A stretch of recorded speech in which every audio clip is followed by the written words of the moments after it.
Hello everyone. तो आज हम स्टार्ट करेंगे कॉम्पोजिशन स्कीम। इसमें सिर्फ एक ही सेक्शन हमको पढ़ना है, सेक्शन 10, और ये बहुत ही इंपॉर्टेंट सेक्शन हो जाता है और काफी इजी है, बहुत इजी अगर आप उसको एक स्ट्रक्चर्ड वे में समझ लो तो। पहले इसको हम डिस्कस कर लेते हैं ये है क्या, फिर बाद में हम मॉड्यूल से रीड भी कर लेंगे। कॉम्पोजिशन स्कीम एक रिलैक्सेशन वाला स्कीम है फॉर स्मॉल ट्रेडर्स। 2017 में जब जीएसटी लॉन्च हुआ था, 2017 में जब जीएसटी लॉन्च हुआ था, क्योंकि उस समय, अभी चीजें थोड़ी बदल गई है, उस समय हर इंडिविजुअल को जो रजिस्टर्ड पर्सन, सॉरी हर इंडिविजुअल नहीं, हर पर्सन को जो रजिस्टर्ड है उनको महीने के 3 रिटर्न फाइल करने होते थे। तो दैट मीन्स साल के 36 रिटर्न फाइल करने हैं। एक आउटवर्ड सप्लाई के लिए, एक इनवर्ड सप्लाई के स्टेटमेंट और एक रिटर्न। ओके, मतलब उसमें से 3 में से 2 स्टेटमेंट थे, एक रिटर्न थे। अब हुआ ये कि जीएसटी के लिए रजिस्ट्रेशन का थ्रेशोल्ड लिमिट 20 लाख है। तो जैसे कोई 20 लाख क्रॉस हुआ वो लायबल फॉर रजिस्ट्रेशन हो जाएगा, उसके बाद उसको कंप्लायंस करने पड़ेंगे। अब जब उसको कंप्लायंस करने पड़ेंगे तो इमेजिन कि अगर किसी पर्सन का सिर्फ 25 लाख रुपए का टर्नओवर है, मान लो उसका 10% या 15% का उसका प्रॉफिट मार्जिन है, तो वो 2.5 से 3-4 लाख रुपए कमा रहा है। समझो 2.5 लाख रुपए कमा रहा है। Now you imagine, income tax department बोल रहा है भाई तुम गरीब हो, तुमसे पैसे नहीं चाहिए, लेकिन जीएसटी डिपार्टमेंट आके बोल रहा है भाई सारे कंप्लायंस करो। अब every compliance has a cost. अगर कोई पर्सन जो टेक्स हैवी नहीं है या फिर लॉ से उतना ज्यादा कंफर्टेबल नहीं है, तो ये खुद से ये सब काम नहीं कर पाएगा। अगर वो किसी को अपॉइंट करेगा तो वो जो 2.5 लाख कमा रहा है वो उसकी सैलरी में चला जाएगा। तो ऑब्वियसली यहां पे थोड़ा सा रिलैक्सेशन देना था। और रिलैक्सेशन किस तरह से दिया, बोला कि देखो जो भी छोटे मोटे ट्रेडर्स है जो गुड्स में डील कर रहे हैं, जो भी गुड्स में डील कर रहे हैं, तो उनके लिए हम रिलैक्सेशन लेके आएंगे और उनके लिए हम कॉम्पोजिशन स्कीम लेके आ जाएंगे। उनके लिए हम क्या लेके आ जाएंगे, कॉम्पोजिशन स्कीम लेके आ जाएंगे। तो सर इसमें कॉम्पोजिशन स्कीम में क्या होता है, तो क्या बोला है कॉम्पोजिशन स्कीम में, क्या बोला है, देखो आपको है ना रिकॉर्ड जो है रखना है, उसके कंप्लायंसेस करने, उसकी प्रॉब्लम है ना। तो एक काम करो, आप पहले तो क्या करो, आप कस्टमर से टैक्स कलेक्ट करना बंद कर दो। मतलब आप 100 रुपए में बेच रहे हो, बस 100 रुपए में बेचो, कस्टमर से टैक्स कलेक्ट करना बंद कर दो। तो फिर इसका मतलब हमको टैक्स नहीं भरना है? नहीं नहीं, आपको टैक्स भरना है, आपको टैक्स भरना है, लेकिन कस्टमर से टैक्स नहीं कलेक्ट करना। अच्छा ओके। और प्लस आईटीसी भी मत लो, आईटीसी नहीं ले, नहीं नहीं आईटीसी भी मत लो, आईटीसी मत लो तो आपको इनवर्ट सप्लाई के ज्यादा डिटेल्स नहीं रखने पड़ेंगे। अब हम सोच रहे हैं कि ये कौन सा झंझट है, मतलब टैक्स भरना है लेकिन कस्टमर से नहीं लेना है, और वो भी टैक्स भरते समय आईटीसी भी नहीं लेना है, तो ये तो बहुत ज्यादा नुकसान हो जाएगा। तो देखो, आप नॉर्मल जब भी टैक्स चार्ज करते हो तो हो सकता है 5% हो, 12% हो, 28% हो, 18% हो, लेकिन यहाँ पे जो आप गुड्स में जब डील करोगे तो आपको जो टैक्स चार्ज करना है वो सिर्फ 1% टैक्स चार्ज करना। कितना? सिर्फ 1% टैक्स चार्ज करना है। मतलब अगर आपका पूरे साल भर में अगर 60 लाख रुपए का टर्नओवर हुआ है तो 60,000 टैक्स दे दो, खत्म बात। तो कितने सारे रिकॉर्ड्स और कंप्लायंस रखने की जरूरत नहीं होगी, थोड़े रिकॉर्ड्स रखने पड़ेंगे, थोड़े कंप्लायंस करने पड़ेंगे, ज्यादा नहीं करना पड़ेगा। तो पेमेंट आपको क्वार्टरली करना पड़ेगा, पेमेंट जो है आपको वो क्वार्टरली करना पड़ेगा। तो अभी इस तरह से एक रिलैक्सेशन वाला स्कीम दिया, लेकिन किसके लिए? स्मॉल ट्रेडर्स के लिए, स्मॉल बिजनेसमैन के लिए, स्मॉल मैन्युफैक्चरर्स के लिए, जो गुड्स में डील करे, जो किसमें, गुड्स में, मतलब जो गुड्स में बिजनेस करे उनके लिए दे दिया। अब फिर इसमें और किसको ऐड किया गया, इसमें रेस्टोरेंट सर्विसेज को भी ऐड कर दिया। तो किसको ऐड कर दिया? रेस्टोरेंट सर्विसेज को ऐड कर दिया। मैं आपको पूरा कॉम्पोजिशन स्कीम का जो डेवलपमेंट है वो बता रहा हूं। तो इसमें initially goods and restaurant service, बस इन्हीं को ऐड किया था। 3 कैटेगरी ऐड की थी, manufacturer, restaurant services and traders, मतलब इसमें गुड्स को और रेस्टोरेंट सर्विसेज वालों को ही ऐड कर दिया। और उसमें कंडीशन रख दी थी कि आप और कोई सर्विस नहीं प्रोवाइड कर सकते, दूसरी कोई भी सर्विस प्रोवाइड नहीं कर सकते। लेकिन फिर बाद में प्रैक्टिकली जब देखा गया तो ऐसा लगा कि ऐसे कैसे हो सकता है, थोड़ा बहुत तो सर्विस प्रोवाइड करेंगे। अब जेठालाल का अगर गड़ा इलेक्ट्रॉनिक्स है, वो सिर्फ गुड्स में डील कर रहा है, लेकिन बीच में रिपेयरिंग भी करके देगा वो, है ना। अभी अगर कस्टमर, अगर बबीता जी आ गई, थोड़ी ना वो रिपेयरिंग के लिए मना करेगा, रिपेयरिंग करके देगा।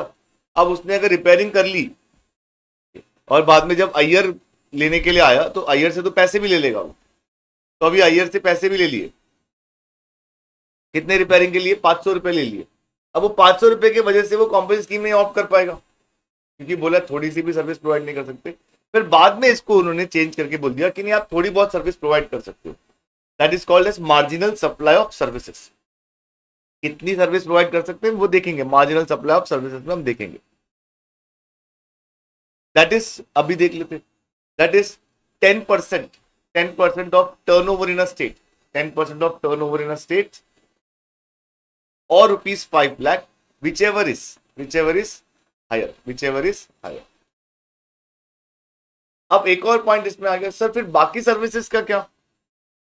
अब ऐसा भी तो होता है ना, कोई छोटा बिजनेस पर्सन है लेकिन वो सर्विस प्रोवाइडर है, या फिर वो गुड्स प्लस सर्विस दोनों में डील कर रहा है, लेकिन वो 10% ज्यादा सर्विस प्रोवाइड कर रहा है, तो क्या वो कॉमन स्कीम में नहीं आ सकते। बाद में 2019 में उनको भी इंक्लूड कर दिया, एंड 2019 में इंक्लूड करके एक नोटिफिकेशन नंबर 2/2019 आया था, जो अब सेक्शन 10 सब सेक्शन 2A हो गया। उसमें उन्होंने बोल दिया कि सर्विस प्रोवाइडर भी इसमें आ जाएंगे।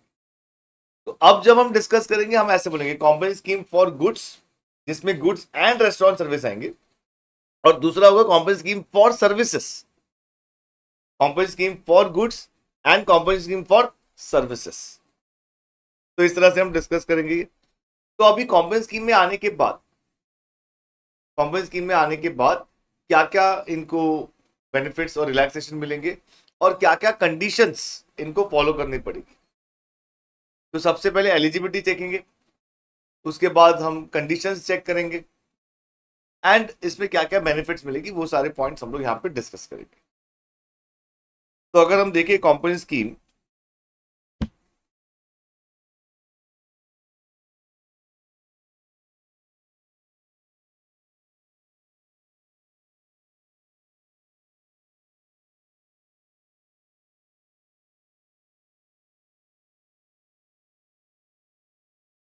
कॉम्पाउंड स्कीम फॉर गुड्स है,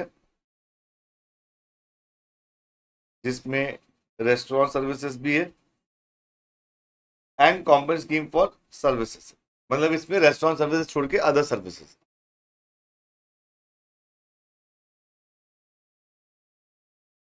सेक्शन 10(1) में एलिजिबिलिटी बताइए, एंड 10(2) में कंडीशंस बताइए। सर्विसेज 10(2)A में दोनों एलिजिबिलिटी एंड कंडीशंस सर्विसेज के लिए बता दिए। Then section 10(3), 4, 5 again common section है, हम कंडीशंस भी साथ में देखेंगे क्योंकि कंडीशंस भी कॉमन कंडीशंस है। तो भी पहले इस पूरे स्कीम को का पूरा एक ओवरव्यू हम स्टेप बाय स्टेप देखते जाते हैं।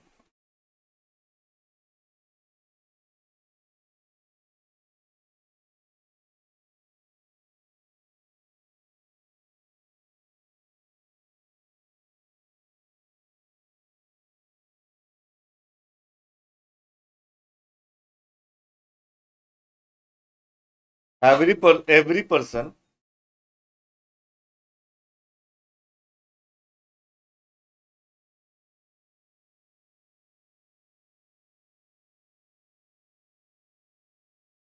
whose aggregate turnover, इसके बाद में एग्रीगेट टर्नओवर हमेशा ऐसे ATO लिखूंगा, it is aggregate turnover. Every person whose aggregate turnover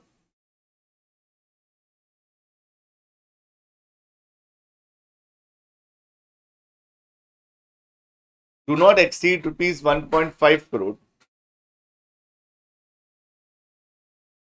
in preceding financial year is eligible.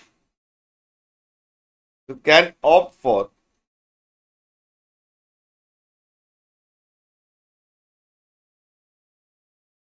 composition scheme. Can opt for composition scheme. अब इसमें दो एस्पेक्ट समझो, एक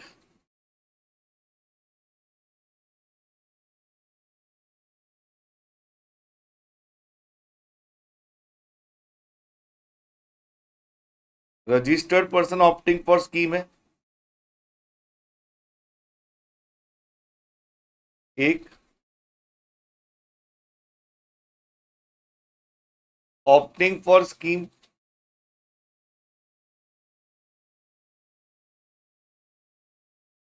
at the time of application for registration।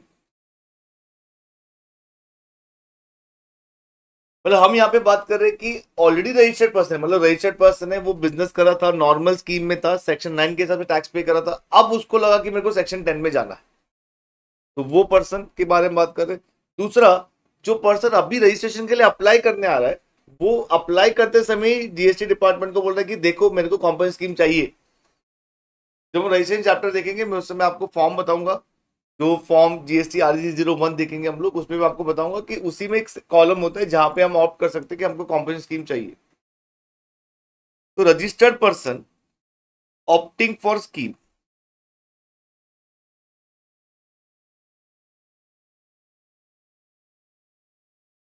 Can opt before the relevant financial year. मतलब जिस financial year में आप company scheme opt करना चाहते हो, तो उसके पहले आपको इंटीमेट करना पड़ेगा, कि पहले आपको इंटीमेट करना पड़ेगा, सो दैट वो 1 अप्रैल से इफेक्टिव हो जाए। फॉर एग्जाम्पल, अगर आज मेरे को सडनली ऐसा मेरे को लगा कि मेरे को कॉम्पनी स्कीम चाहिए, तो मैं आज का आज कॉम्पनी स्कीम में नहीं जा सकता। अगर मैं रजिस्टर्ड पर्सन हूं और मैं चाहता हूं कि मैं कॉम्पनी स्कीम में जाऊं, तो मैं आज का आज कॉम्पनी स्कीम में नहीं आ सकता। मैं कॉम्पनी स्कीम में जा सकता हूं अगर अगर नहीं, मैं कॉम्पनी स्कीम में जा सकता हूं विथ इफेक्ट फ्रॉम 1 अप्रैल 2024। क्योंकि कॉम्पनी स्कीम कोई भी रजिस्टर्ड पर्सन अगर ऑप्ट करेगा, तो वो हमेशा from beginning of the year opt कर सकता है, साल के बीच में से ऑप्ट नहीं कर सकता। एग्जिट कभी भी कर सकता है, साल के बीच में वो ऑप्ट नहीं कर सकता। You can opt for section 10, that is composition scheme, before the beginning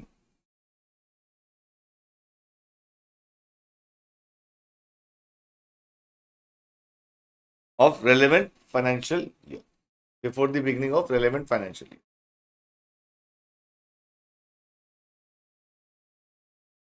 That is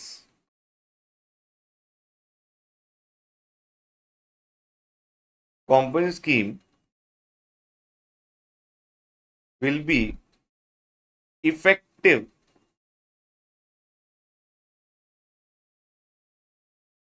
from 1st April, from 1st April।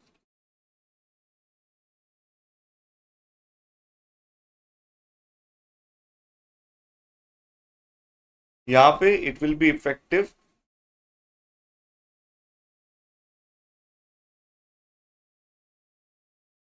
from the effective date of registration।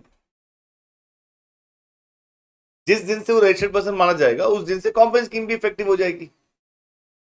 In layman's language अगर हम बात करेंगे, तो जिस दिन से उसको रजिस्ट्रेशन मिला है, जिस दिन से रजिस्ट्रेशन मिला है, उस दिन से वो कॉमन स्कीम में भी होगा सेम।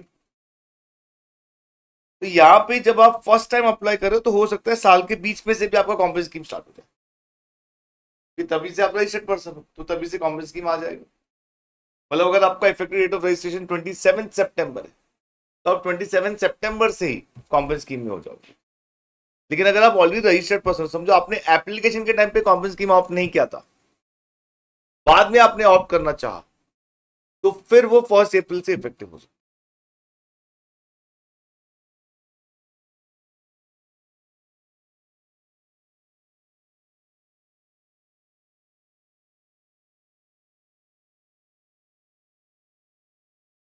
अब ये जो 1.5 करोड़ है,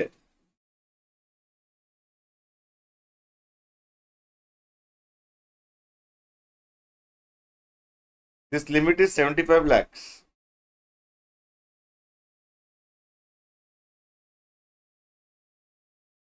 इन the states of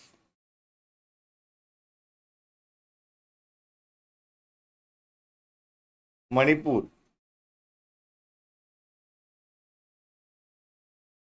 Mizoram,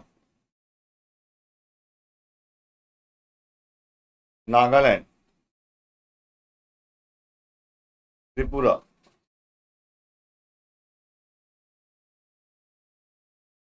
Uttarakhand, Sikkim, Arunachal Pradesh. ये अरुणाचल प्रदेश है, आंध्र प्रदेश नहीं है, अरुणाचल प्रदेश। तुम लोग उसको है ना बाद में यही लिख लोगे, अरुणाचल प्रदेश, मेघालय,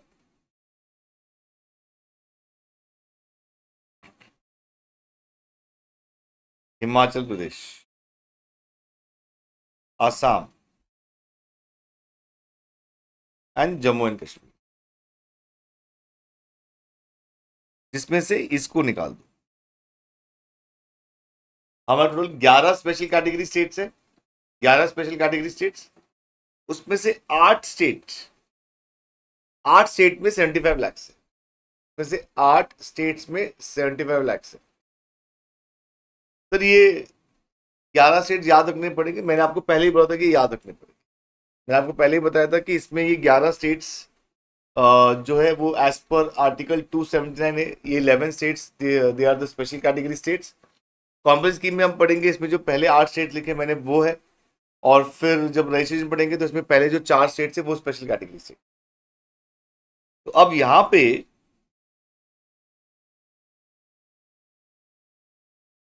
इसको कैसे याद रखें, इसको इसी ऑर्डर में याद रखेंगे तो ज्यादा अच्छा है। अगर आप वो ऐसे एम ऐसे सब देखोगे तो प्रॉब्लम ये हो जाएगा कि मणिपुर, मिजोरम, मेघालय में कौन सा एम किधर है। इसके आसाम और अरुणाचल प्रदेश में थोड़ा सा हम लोग को सोचना पड़ेगा, बाकी मैं आपको बता दूं उसको कैसे याद रखेंगे। देखो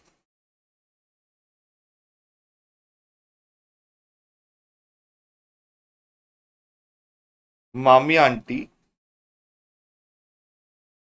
यूएसए में हज गई, मामी आंटी यूएसए में हज गई। Okay? अब मामी आंटी यूएसए में हज गई,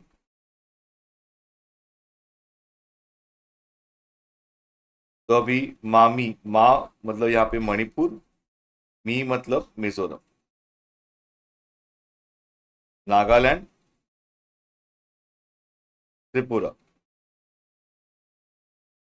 उत्तराखंड,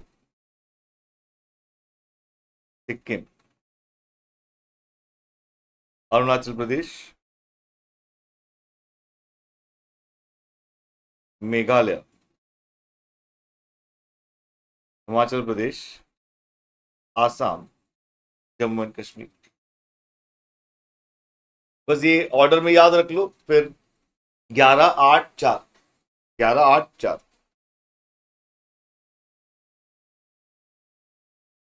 तो यहां पे लिमिट्स कितना है, 75 लाख।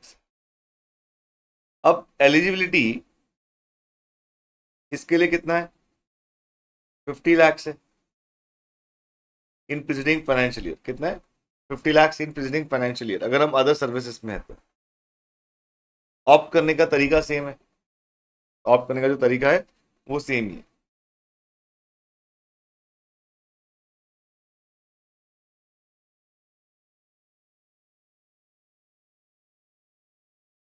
अब अगर कॉम्पोजिट स्कीम में हम एलिजिबिलिटी चेक कर रहे हैं तो हमने वहां पे लिखा था एक वर्ड एग्रीगेट टर्नओवर। क्वेश्चन आता है सर एग्रीगेट टर्नओवर होता क्या है।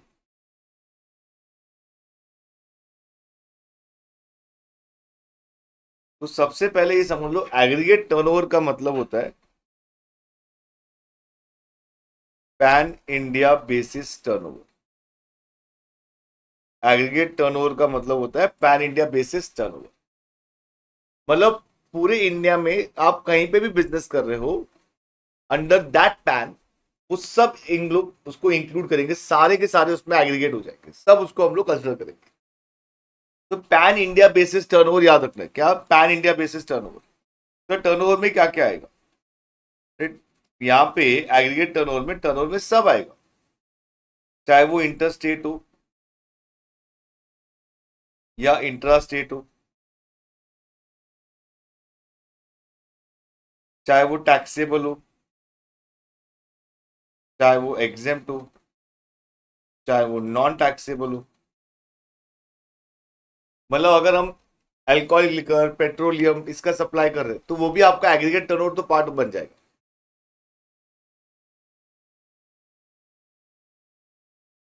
चाहे वो सप्लाई विदाउट कंसिडरेशन हो, जो शेड्यूल 1 वाले सप्लाईज है, सप्लाई विदाउट कंसिडरेशन, वो भी इसमें आएगा।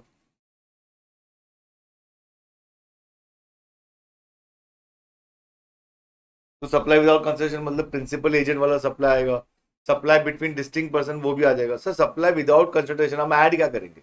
उसमें आता है वैल्यू ऑफ सप्लाई होता है, रूल्स के हिसाब से हम उसका वैल्यूएशन भी करते हैं।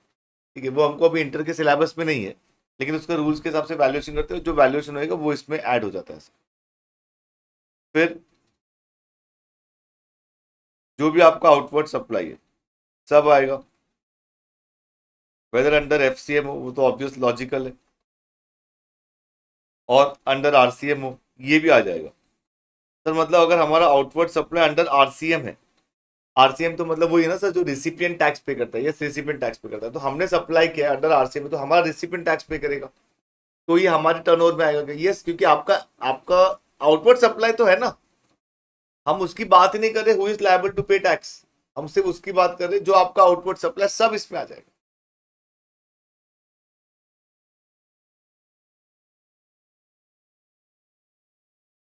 देन जीरो रेटेड सप्लाई भी होगा तो आएगा, जीरो रेटेड सप्लाई भी आएगा। तो जीरो रेटेड सप्लाई क्या होता है? जीरो रेटेड सप्लाई का मतलब होता है अगर आप एक्सपोर्ट कर रहे हो तो,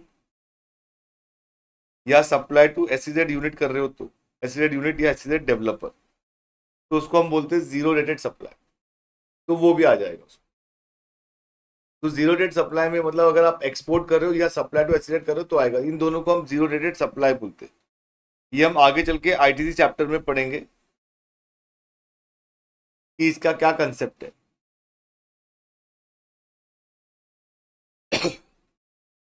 देन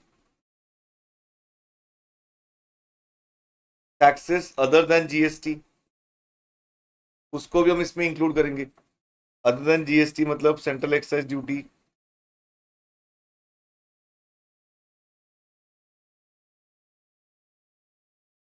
वैट, सीएसटी, ये सब भी आएगा।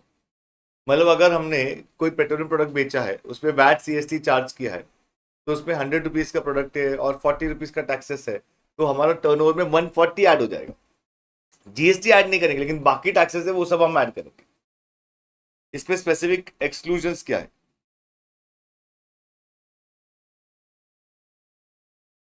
ऑब्वियसली जीएसटी, जीएसटी को ऐड नहीं करेंगे हम लोग। Second, inward supply under RCM. देखो इनवर्ट सप्लाई तो ऐड ही नहीं करना है, पता है हम लोग को, क्योंकि हम बात ही कर रहे हैं आउटवर्ड सप्लाई की। तो अगर हम आउटवर्ड सप्लाई की बात करें तो हम इनवर्ट सप्लाई ऐड ही क्यों करेंगे? लेकिन उन्होंने डेफिनेशन में specifically inward supply under RCM लिखा है, सो दैट कोई एम्बिग्यूटी ना दे, किसी को ये ना लगे कि इनवर्ट सप्लाई पे एज अ अंडर आरसीएम जो है मैं एज अ रिसिपिएंट मुझे टैक्स पे करना पड़ेगा। तो अगर मुझे टैक्स पे करना पड़ेगा तो तो क्या मैं इसको अपने आउटवर्ड एग्रीगेट टर्नओवर में ऐड करूं? तो आंसर है नहीं, मैं अपने एग्रीगेट टर्नओवर में इसको ऐड नहीं करूंगा।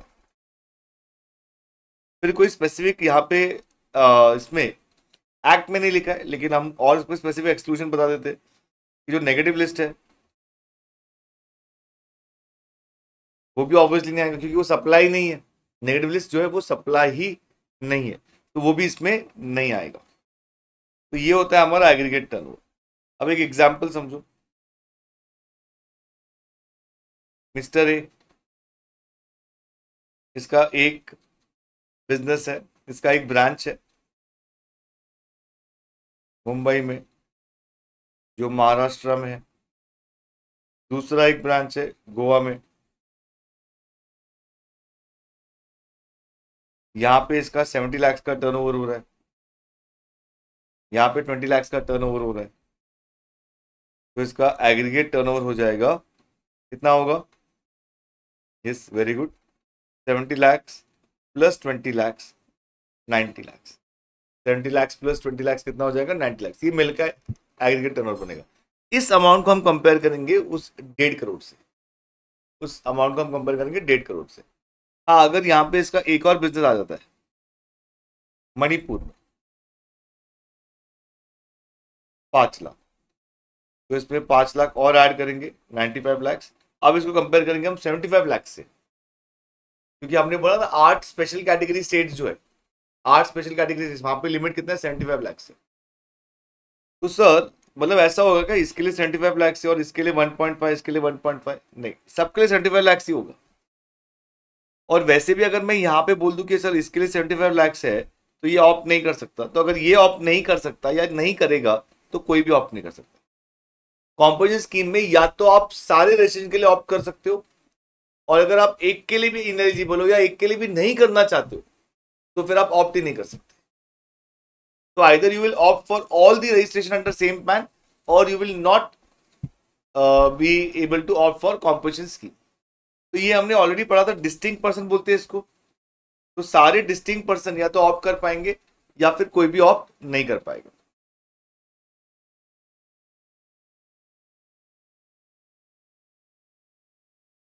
तो अभी कॉम्पोजिशन स्कीम में हम क्या देखेंगे? एग्रीगेट टर्नओवर देखेंगे। अगर गुड्स या रेस्टोरेंट सर्विसेज तो 1.5 करोड़ या 75 लाख की लिमिट हो सकती है, और सर्विसेज तो 50 लाख की लिमिट होगी। सर सर्विसेज के लिए स्पेशल कैटेगरी स्टेट में कोई अलग लिमिट है क्या? नहीं, सर्विसेज के लिए थ्रू आउट इंडिया 50 लाख का लिमिट है। सर आपने ना बीच में एक बार टर्नओवर इन स्टेट भी बोला था, टर्नओवर इन स्टेट उसका मतलब क्या होता है? ये turnover in state aggregate turnover ही होता है, सिर्फ इतना फर्क है कि एग्रीगेट टर्नओवर पैन बेसिस होता है, turnover in state GSTN wise होता है। टर्नओवर स्टेट कितना क्या होगा? जीएसटीएन वाइज होगा। सिंपल, टर्नओवर स्टेट यहाँ के लिए होगा 70 लैक्स, यहाँ के लिए 20 लैक्स, यहाँ के लिए 5 लाख। तो लेकिन अगर सपोज ऐसा है, मेरा महाराष्ट्र में ही 2 बिजनेस है, पुणे में है और मुंबई में। यहाँ पे मेरा 40 लाख का टर्नओवर है, यहाँ पे 80 लाख का टर्नओवर होगा। अब टर्नओवर इन स्टेट क्या होगा? अगर आपने एक ही रजिस्ट्रेशन लेके रखा हुआ है तो 120 लाख है। अगर 2 अलग अलग रजिस्ट्रेशन लेके रखे हुए तो इस रजिस्ट्रेशन के लिए 40 लाख होगा, ये रजिस्ट्रेशन के लिए 80 लाख होगा। Turnover in state state wise नहीं सोचना है, turnover in state GSTN wise सोचना है। नॉर्मली ऐसा हो सकता है कि आपका एक ही स्टेट में एक रजिस्ट्रेशन हो तो टर्नओवर स्टेट वाइज हो जाएगा, लेकिन ऐसा नहीं है। टर्नओवर स्टेट जीएसटीएन वाइज है। यहाँ पे बहुत बार स्टूडेंट्स कंफ्यूज हो जाते हैं। टर्नओवर स्टेट जो है वो स्टेट वाइज नहीं होता है, वो जीएसटीएन वाइज होता है। मतलब अगर ये दोनों जगह पे मेरा सेपरेट रजिस्ट्रेशन है, दोनों जगह पे सेपरेट रजिस्ट्रेशन है, तो टर्नओवर स्टेट्स मेरा फॉर दिस रजिस्ट्रेशन 40 लाख होगा, फॉर दिस 80 लाख होगा। दोनों को अलग अलग ट्रीट करेंगे हम। टर्नओवर स्टेट जो है वो स्टेट वाइज नहीं देखते।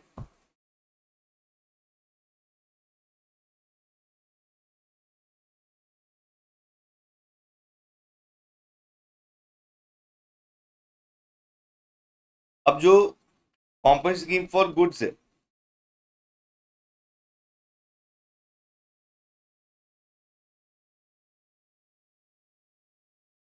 कॉम्पोजिशन स्कीम फॉर गुड्स है, उसमें क्या होता है? उसमें आप क्या अदर सर्विसेज प्रोवाइड कर सकते हो? क्या अदर सर्विसेज प्रोवाइड कर सकते हो? तो उसका आंसर है yes, but up to the extent of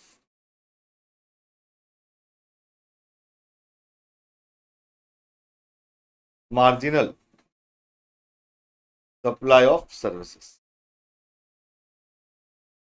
marginal supply of services. अब ये जो लिमिट है, ये लिमिट हम अगेन जीएसटीएन वाइज देखेंगे। ये लिमिट हम जीएसटीएन वाइज देखेंगे, मतलब हर एक जीएसटीआईन के लिए अलग से लिमिट सेट करेंगे कि ये इतना सर्विसेज प्रोवाइड कर सकता है। और वो लिमिट क्या है? मार्जिनल सप्लाई ऑफ सर्विसेज का लिमिट है 10% of turnover in a state in preceding financial year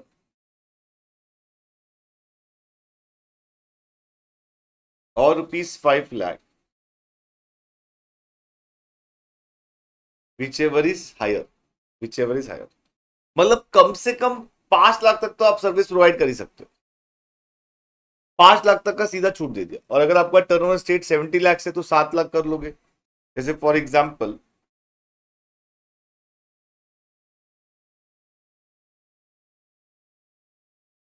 turnover state दिया हुआ है आपको, अलग अलग एग्जांपल ले लेते, 40 lakhs, 80 lakhs, 90 lakhs, 50 lakhs,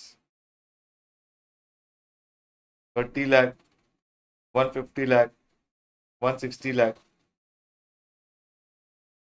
अब इसका 10% जिसको हम कंपेयर करेंगे 5 लाख से, and whichever is higher. तो 40 लाख का 10% होगा 4 lakh, 4 lakh 5 lakh whichever higher 5 lakh.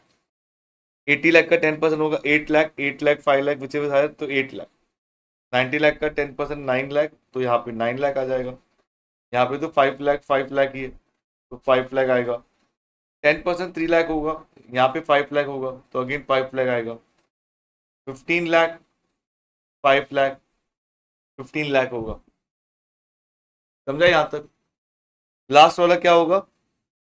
Last वाला होगा ही नहीं, क्योंकि कॉम्पेंस स्कीम ही ऑप्ट नहीं कर पाएगा ना। कॉम्पेंस स्कीम का ही एलिजिबिलिटी 150 लाख पे खत्म हो जाता है, ये ऑप्ट ही नहीं कर पाएगा। तो मार्जिनल सप्लाई ऑफ सर्विस का कंसेप्ट ही यहाँ पे रिलेवेंट हो जाएगा।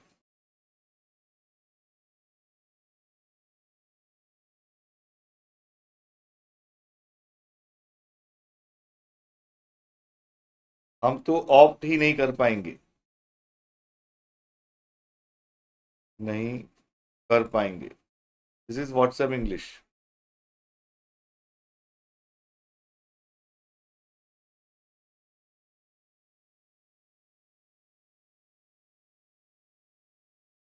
ओके, अब क्या इसमें और कोई कंडीशंस है क्या? After opting for composition scheme,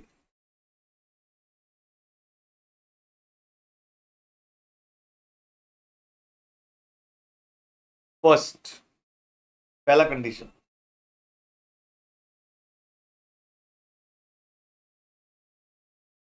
should not be engaged in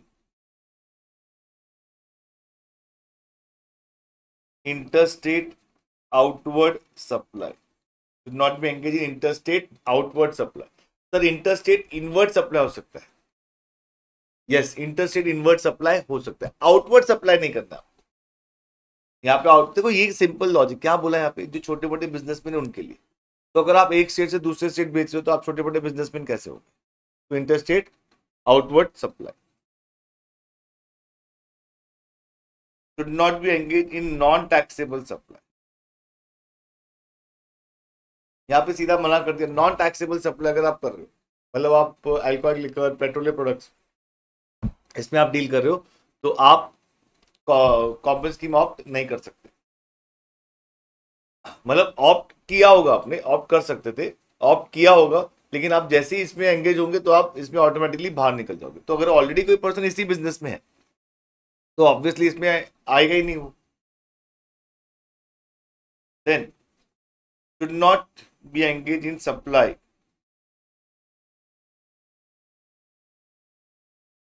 through electronic commerce operator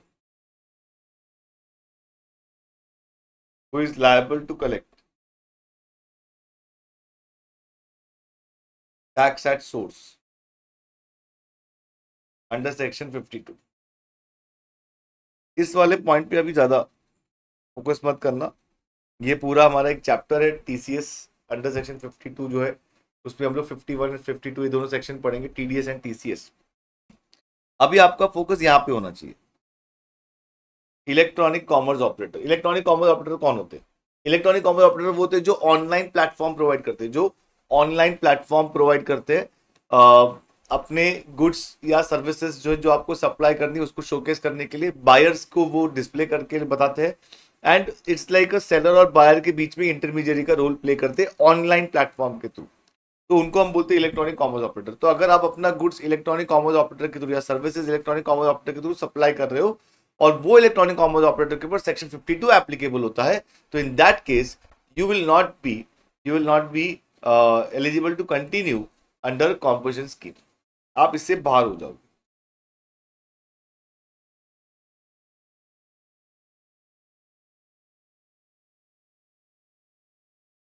then should not be casual taxable person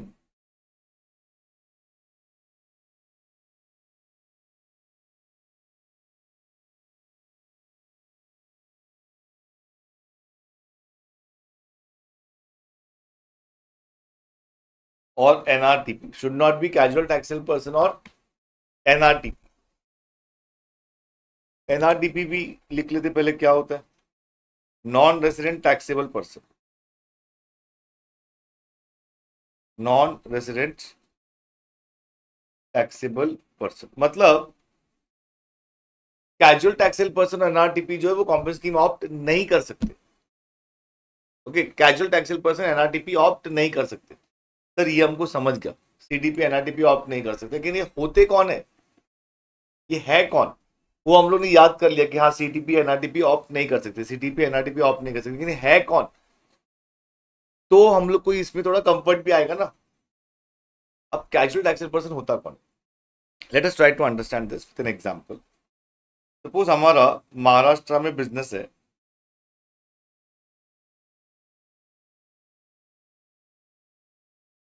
imitation jewellery का।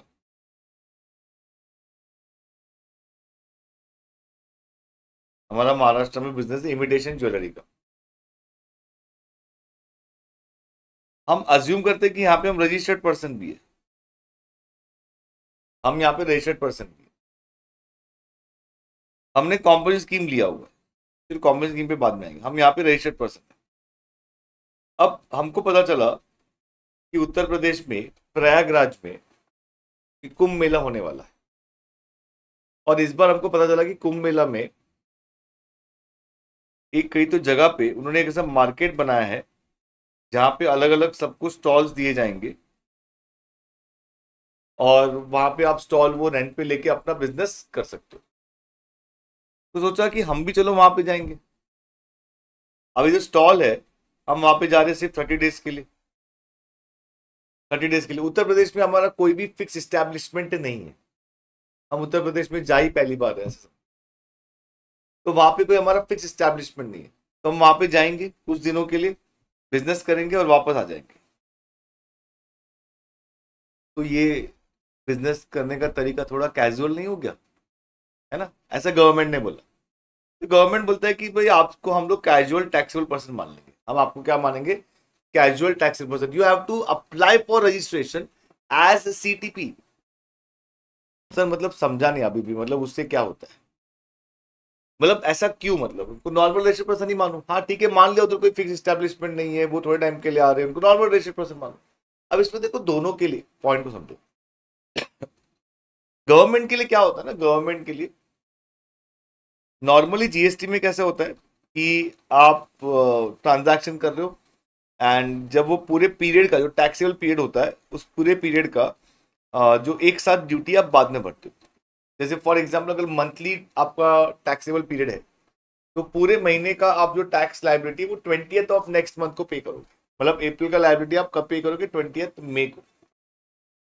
अभी कैजुअल टैक्सेबल पर्सन है, यहाँ पे कुछ दिनों के लिए आया।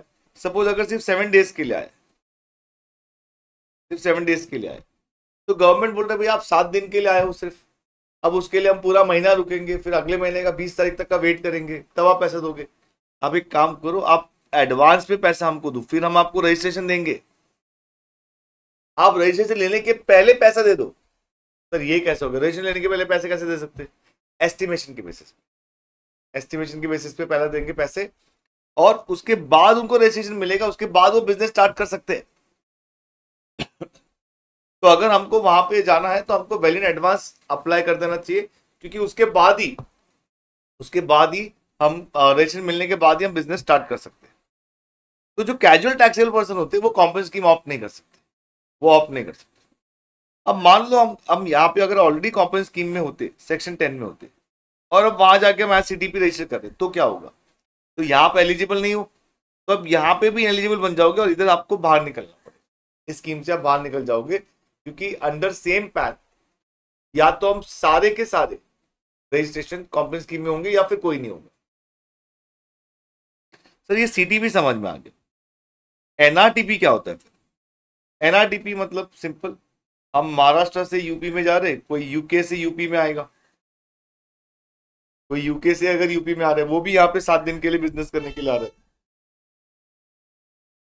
तो कोई ऐसा पर्सन जिसका पूरे इंडिया में कोई फिक्स एस्टैब्लिशमेंट नहीं है, वो एनआरटीपी हो जाएगा। सीटीपी एनआरटीपी में इतना फर्क है कि सीटीपी जो है उस स्टेट में उसका कोई फिक्स एस्टैब्लिशमेंट नहीं, एनआरटीपी का पूरे इंडिया में कोई फिक्स एस्टैब्लिशमेंट नहीं, तो ये दोनों कॉम्पोनेंट स्कीम ऑप्ट नहीं कर सकते। Then person should not be engaged in manufacture of, तो ये सब क्या है? After opting for component scheme, ये सारे रेस्ट्रिक्शन है। Should not be engage in manufacture of notified goods, manufacture of notified goods. अब क्या क्या नोटिफाइड गुड्स है? Paan masala, aerated water,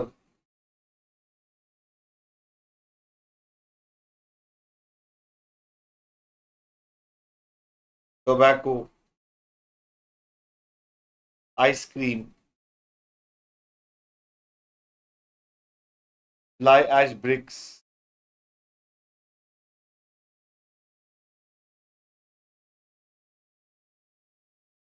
building bricks,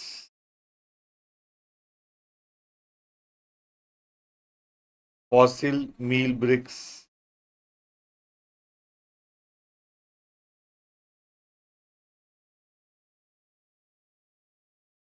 earthen और रूफिंग टाइल्स।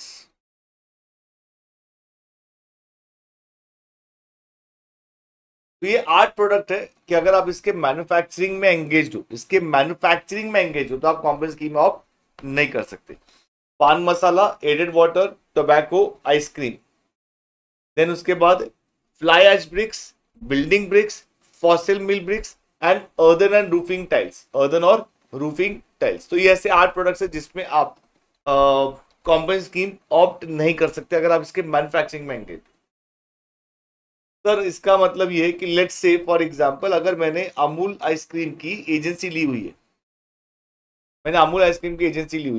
मैं अमूल आइसक्रीम जो है वहां से उनके डिस्ट्रीब्यूटर से मैं आइसक्रीम खरीदता हूं और मैं कस्टमर्स को बेचता हूं, तो क्या मैं ऑप्ट कर सकता हूं?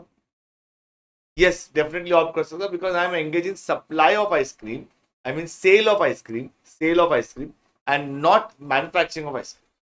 मैं आइसक्रीम में सिर्फ एक ट्रेडर हूं, मैन्युफैक्चरिंग ट्रेडर के लिए रेस्ट्रिक्शन नहीं है। तो हमारे यहाँ पे ना एक बहुत ही आजू बाजू में एक बहुत फेमस कुल्फी हाउस है, वो लोग है ना आइसक्रीम्स खुद बनाते हैं, कुल्फी खुद बनाते हैं, अलग अलग फ्लेवर्स की, बहुत सारी फ्लेवर्स कैसा बनाते हैं वो।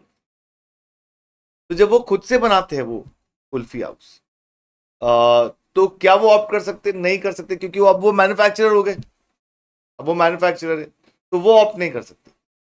तो अगर आप तंबाकू खरीद के बेचने का बिजनेस कर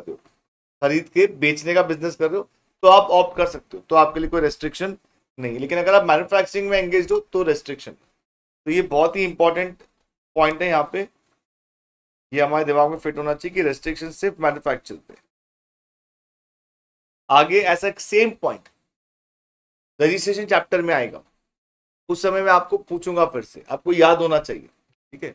उस समय मैं आपको इसके कंपैरिजन भी करवाऊंगा कि वहां पे क्या रेस्ट्रिक्शन और यहाँ पे क्या रेस्ट्रिक्शन है। उसमें दो चेंजेस है, एक चेंज है कि वहां पे रेस्ट्रिक्शन में सप्लाई वर्ड यूज किया हुआ है, और दूसरा चेंज है एडेड वाटर वहां पे नहीं है इंक्लूड। तो ऐसे दो चेंजेस है। जब मैं वहां पे आपको लिखूंगा, मैं आपको पूछूंगा कि ऐसा कुछ पहले किधर देखा है कि आपको याद आना चाहिए, फिर मैं बोलूंगा कि अच्छा ऐसा देखा एग्जैक्टली यही है क्या, तो आप बोलोगे नहीं नहीं सर, सप्लाई नहीं, मैन्युफैक्चरर है और उसमें सर रेटेड वाटर भी था, यहाँ पे आपने नहीं लिखा है, आप भूल गए हो, तो मैं बताऊंगा भूला नहीं हूं, यहाँ पे नहीं है।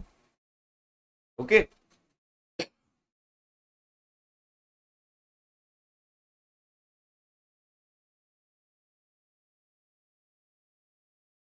Then in case aggregate turnover exceeds 1.5 crore, 75 lakhs or 50 lakhs, as the case may be, as the case may be,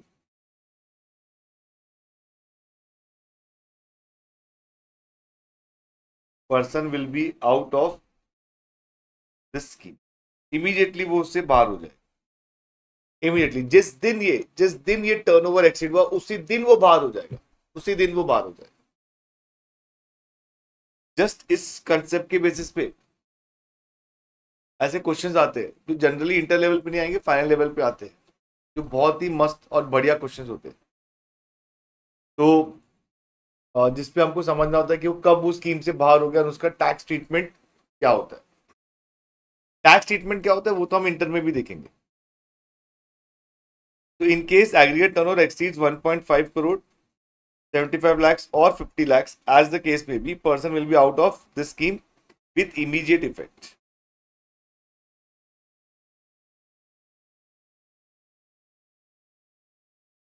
sir उसके पहले का जो पीरियड है उसमें भी वो बाहर हो जाएगा? नहीं, उसके पहले के पीरियड में तो कॉम्पेंसेशन स्कीम में था, वहां तक वो कॉम्पेंसेशन स्कीम में था, उसके बाद से फिर वो नॉर्मल स्कीम में आ जाएगा, फिर से उसका एक ट्रांजिशन हो जाएगा कॉम्पेंसेशन स्कीम से नॉर्मल स्कीम में आने का।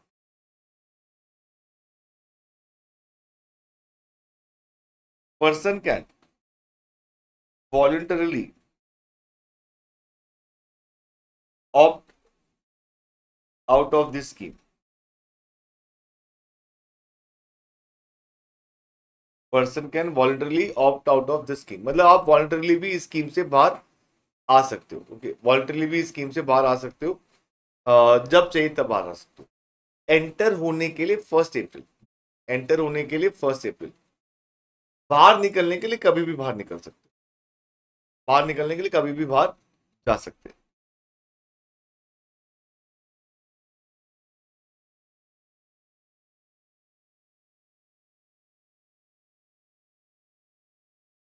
Person who has opted for this scheme, person has opted for this scheme cannot collect taxes from customer,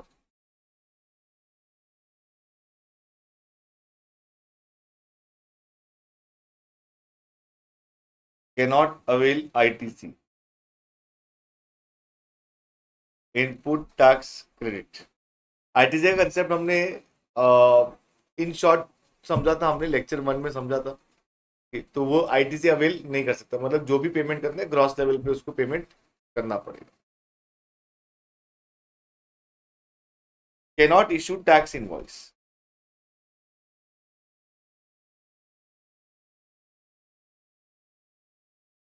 instead bill of supply will be issue. तो यहाँ पे section 31 sub section 3 clause C में भी हम लोग पढ़ेंगे कि बिल ऑफ सप्लाई इशू होता है, टैक्स इनवॉइस इशू नहीं होता। वैसे टैक्स इनवॉइस और बिल ऑफ सप्लाई में फर्क क्या होता है? रजिस्टर्ड पर्सन जब भी सप्लाई करता है, उसका जो आउटवर्ड सप्लाई तो उसके लिए एक डॉक्यूमेंट इशू करता है।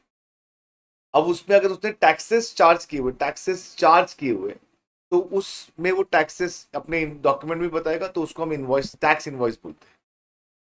लेकिन अगर उसमें टैक्सेस चार्ज नहीं किए हुए तो जो डॉक्यूमेंट इशू कर रहा है उसको बोलते हैं बिल ऑफ सप्लाई। सर ऐसे कौन से सिचुएशन होंगे जब वो टैक्सेस चार्ज नहीं करेगा? एक तो हमारे सामने ही है कॉम्पेंसेशन स्कीम में, can not collect taxes from customer, तो यहाँ पे वो चार्ज नहीं कर सकता। और दूसरा होता है अगर कोई वो एग्जाम सप्लाई कर रहा है जिसमें जीएसटी है ही नहीं, जिसमें जीएसटी 0% है, या फिर उसमें पूरा एग्जाम्पशन देके रखा हुआ है, तो उस समय वो जो डॉक्यूमेंट इशू करेगा उसको बोलते हैं बिल ऑफ सप्लाई। तो कॉम्पोजिशन डीलर जो है वो भी बिल ऑफ सप्लाई इशू करेंगे, वो भी बिल ऑफ सप्लाई इशू करेंगे।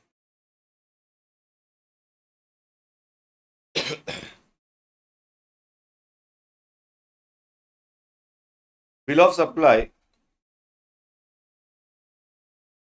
should contain words as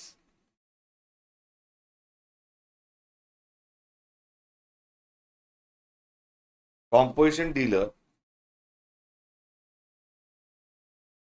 not eligible to collect taxes। तो जो बिल ऑफ सप्लाई इशू करेंगे उसके ऊपर लिखा होगा कि composition dealer not eligible to collect taxes।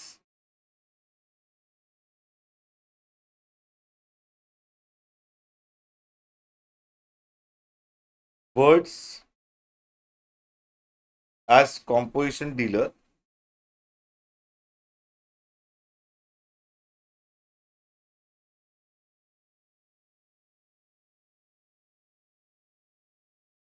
should be prominently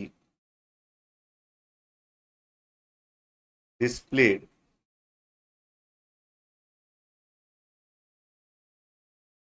in the business premises। Should be prominently displayed in the business premises। तो business premises पे दिखना चाहिए। अब यहां पे एक और पॉइंट को समझो, हमको अब पहले तो रेट ऑफ टैक्स देख लेते हैं। रेट ऑफ टैक्स क्या होगा? जो कॉम्पोजिशन स्कीम फॉर गुड्स है इसमें रेस्टोरेंट सर्विसेज भी आते हैं। अगर मैन्युफैक्चरर है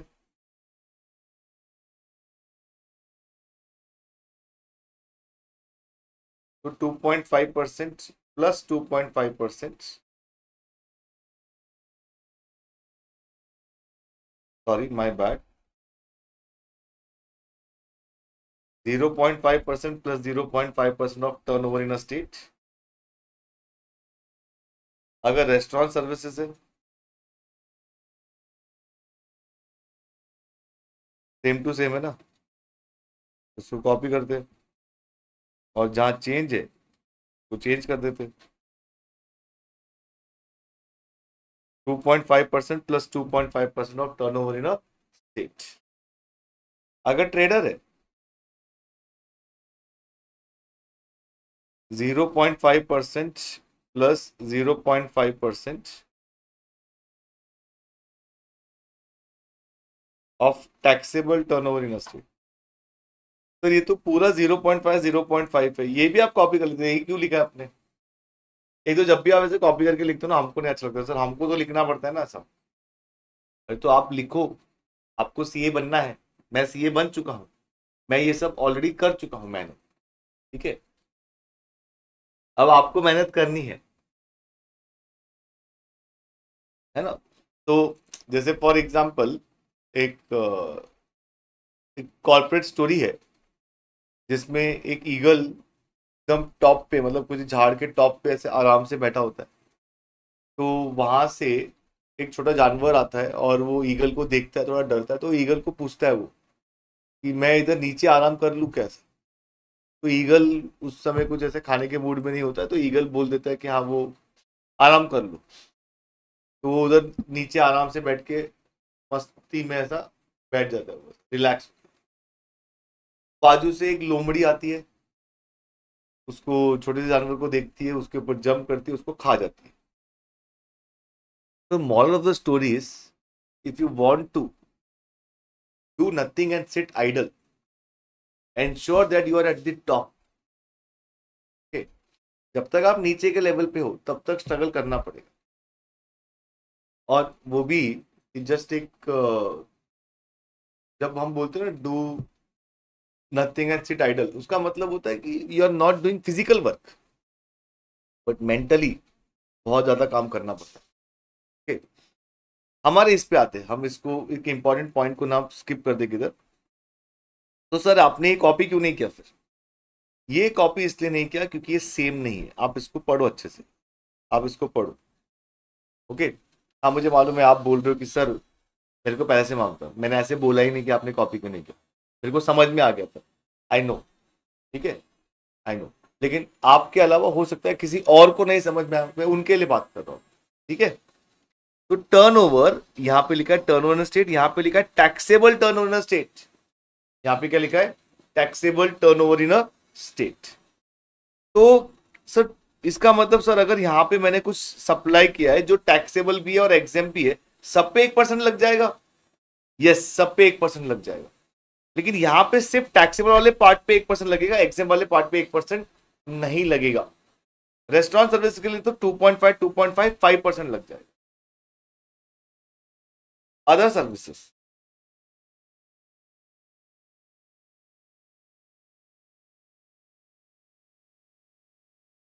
3% plus 3% of turnover in a state, बाकी सब एग्जैक्टली सेम है, सिर्फ यहां पे टैक्सेबल वर्ड है। रेट्स मैन्युफैक्चरर के लिए 1% है, रेस्टोरेंट सर्विस के लिए 5% है, ट्रेडर के लिए 1% है, और अदर सर्विस के लिए 6% है। और ये सर फिर 1% तो आपने 0.5 प्लस 0.5 से क्यों लिखा, सीधा 1% क्यों नहीं लिखा, क्योंकि this represents CGST plus SGST, CGST plus SGST ये वो रिप्रेजेंट करता है।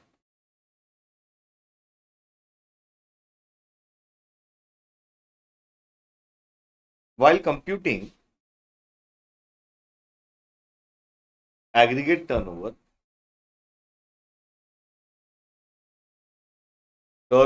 in a state, or for the purpose of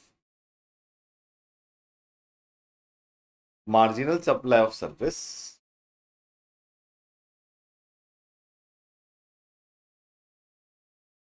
services by way of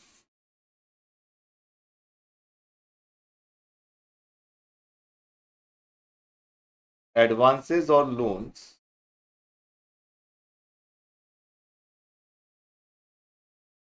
where consideration is in the form of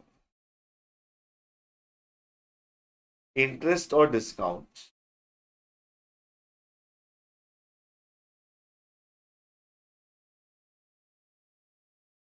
which is exempt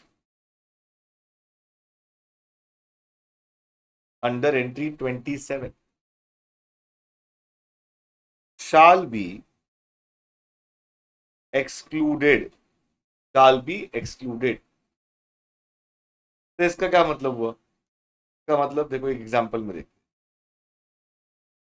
suppose computation of aggregate turnover करना है, हमको बोला है goods ABC,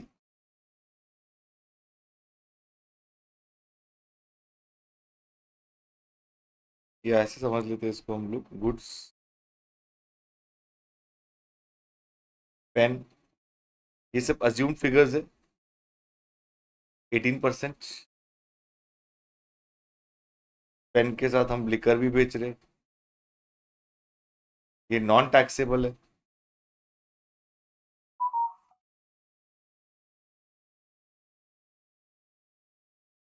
उसके साथ हम बुक्स भी बेच रहे हैं, ये एग्जेम्प्ट है।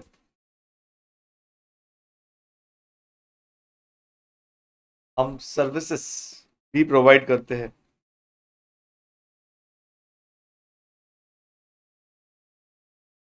सर्विसेज में हम गिफ्ट पैकिंग की सर्विस प्रोवाइड करते हैं,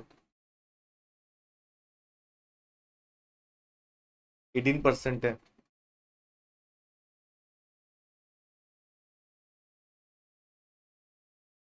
हम ट्रांसपोर्टेशन ऑफ गुड्स की सर्विस प्रोवाइड करते हैं टू अनरजिस्टर्ड पर्सन,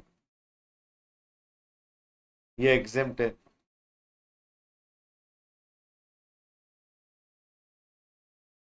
हम इंटरेस्ट ऑन लोन भी, हमारा सप्लाई हो रहा है जिसमें हमारा वैल्यू है इंटरेस्ट का, ये भी एग्जेम्प्ट है। This is exempt under entry 27।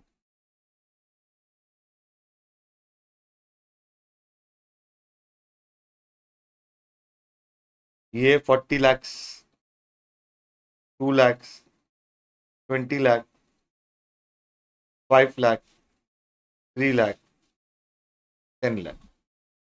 अब क्वेश्चन आएगा कि हमारा एग्रीगेट टर्नओवर कितना हो जाएगा।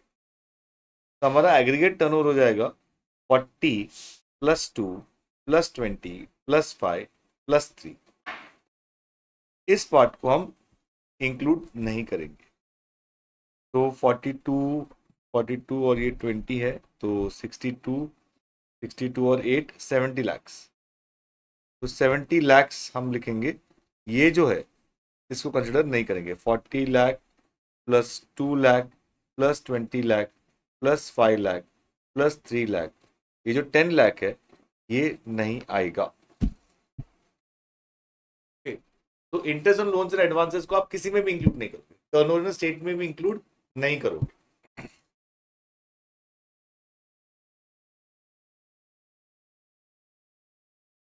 चलो अब यहां पे देखते हैं हम लोग नॉट विथ स्टैंडिंग। सबसे पहले तो सेक्शन 10 जो है स्टार्ट करते ही दो वर्ड्स बहुत इंपॉर्टेंट है, not with standing and subject. ये दोनों भी इसमें आएंगे। Not with standing anything content in this act, मतलब इस एक्ट में कुछ भी लिखा हो वो सबको आपको इग्नोर करना है, और जो यहां पे लिखा है सेक्शन 10 में वो मानना है। सर मतलब क्या? जैसे सेक्शन 11 में लिखा हुआ एग्जाम्पशन देना है हमको, लेकिन अगर सेक्शन 10 बोलता है कि उस एग्जाम सप्लाई पे भी टैक्स देना है तो टैक्स देना पड़ेगा। सेक्शन 16 बोलता है कि अगर रजिस्टर्ड पर्सन है, बिजनेस पर्पस के लिए यूज कर रहा है, सारी कंडीशन सेटिस्फाई हो रही है तो वो आईटीसी मिलेगा। सेक्शन 10 बोलता है आईटीसी नहीं मिलेगा तो नहीं मिलेगा। सेक्शन 9 आपको पावर देता है कि आप टैक्स लेवी करो, सेक्शन 10 बोलता है नहीं, टैक्स मत लेवी करो, आप कलेक्ट नहीं कर सकते। तो यहाँ पे बाकी किसी भी एक्ट में अगर इससे सेक्शन 10 के कॉन्ट्रडिक्शन में कुछ लिखा हुआ है तो उसको नहीं मानना। पूरा लॉ मानना है आपको। सेक्शन 10 ये नहीं बोल रहा कि लॉ नहीं मानना है। सेक्शन 10 ये बोल रहा है कि अगर कुछ ऐसा प्रोविजन है जो सेक्शन 10 में लिखे हुए प्रोविजन से कॉन्ट्राडिक्ट करता है तो उसको नहीं मानना है, सेक्शन 10 को मानना। Section 10 is a powerful section, but subject to section 9(3) and 9(4). फटाफट बताओ 9(3) 9(4) क्या है? 9(3) 9(4) क्या है? Reverse charge mechanism. Very good. 9(3) 9(4) क्या है? Reverse charge mechanism. तो बोला है 9(3) 9(4) को ओवरराइड नहीं करेगा ये। आप कॉम्पोजिशन डीलर हो, आप अपने आउटवर्ड सप्लाई पे कॉम्पेंसेशन स्कीम अप्लाई करो। लेकिन अगर कोई आपका ऐसा इनवर्ट सप्लाई आ गया है जिसपे आरसीएम अप्लाई हो रहा है, जिसपे क्या अप्लाई हो रहा है? आरसीएम अप्लाई हो रहा है, तो उस केस में आपको आरसीएम के प्रोविजन के हिसाब से टैक्स भरना पड़ेगा, मतलब नॉर्मल रेट से टैक्स भरना पड़ेगा। सपोज अगर उस गुड्स पे या सर्विसेज पे 18% का टैक्स होता है और आपने आरसीएम में उसको अवेल किया हुआ है तो आपको 18% के हिसाब से टैक्स भरना पड़ेगा। तब आप नहीं बोल सकते सर मैं तो कॉम्पेंसेशन स्कीम में हूं ना, मैं तो सिर्फ मैन्युफैक्चरर हूं तो मैं खाली 1% टैक्स दे दूं क्या? नहीं, आरसीएम का टैक्स आपको पूरा आरसीएम के हिसाब से नॉर्मल रेट के हिसाब से ही देना पड़ेगा। अब इसमें एक और इंटरेस्टिंग चीज देखेंगे, यहां पे देखेंगे कहीं तो 50 lakhs का मेंशन होगा। लेट अस सी कि वो क्या है।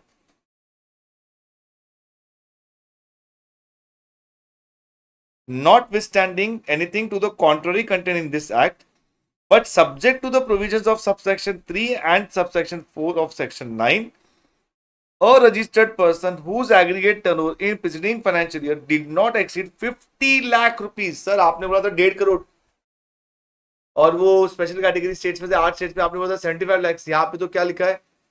50 lakhs लिखा है। तो फिर कुछ चेंजेस हो गए क्या इसमें?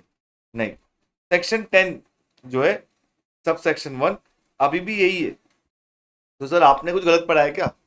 नहीं, मैंने भी गलत नहीं पढ़ा है। अरे सर दो में से कुछ तो एक गलत होगा ना, देखते हैं। 1.5 करोड़ 75 lakhs वो सही है।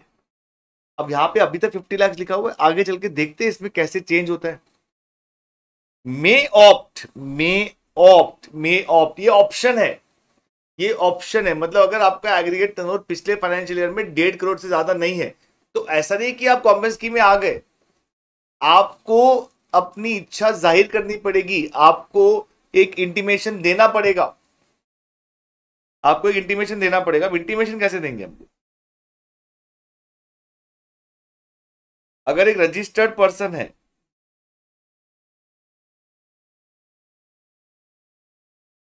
अगर एक रजिस्टर्ड पर्सन है, वो इंटीमेशन कैसे देगा? अगर वो कॉम्बेंस स्कीम के अंदर आना चाहता है तो form GST CMP 02, form GST CMP 02 file करेगा, प्लस फॉर्म जीएसटी आईटीसी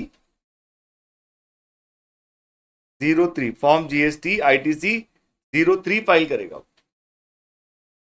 अगर at the time of application for registration वो कॉम्पोनेंट स्कीम में आना चाहता है तो वो जो रजिस्ट्रेशन का जो फॉर्म है उसी में वो बता देगा, अलग से और कुछ फाइल करने की जरूरत नहीं है। ये ऑप्ट करने के लिए, ऑप्ट आउट, इस स्कीम से बाहर जा रहा है,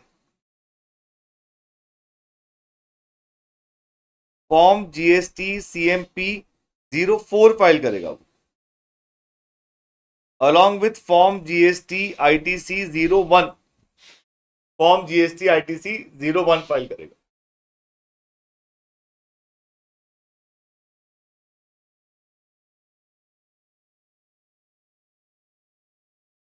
अब यहां पे पॉइंट को समझो। अब ये अगर फॉर्म नंबर्स को याद करना है, देखो ये सीएमपी मतलब कॉम्पोनेंट स्कीम है, आईटीसी मतलब इनपुट टैक्स क्रेडिट, क्योंकि आपको इनपुट टैक्स क्रेडिट का एडजस्टमेंट करना पड़ता है तो उसके डिटेल्स भी प्रोवाइड करने पड़ते हैं दोनों time, at the time of entering into scheme if you are already registered person, और at the time of exiting from the scheme, दोनों टाइम में आपको आईटीसी के डिटेल्स प्रोवाइड करने पड़ते हैं। इसलिए इसमें सीएमपी का भी इंटीमेशन देना होता है और आईटीसी का भी इंटीमेशन देना होता है। अभी फॉर्म नंबर कैसे याद करें? दोनों केस में अगर आप टोटल देखो कि 2+3 4+1 5 होता है, ठीक है, 2+3 4+1 5 होता है। अब वो तो समझ गया सर, टोटल 5 होता है, लेकिन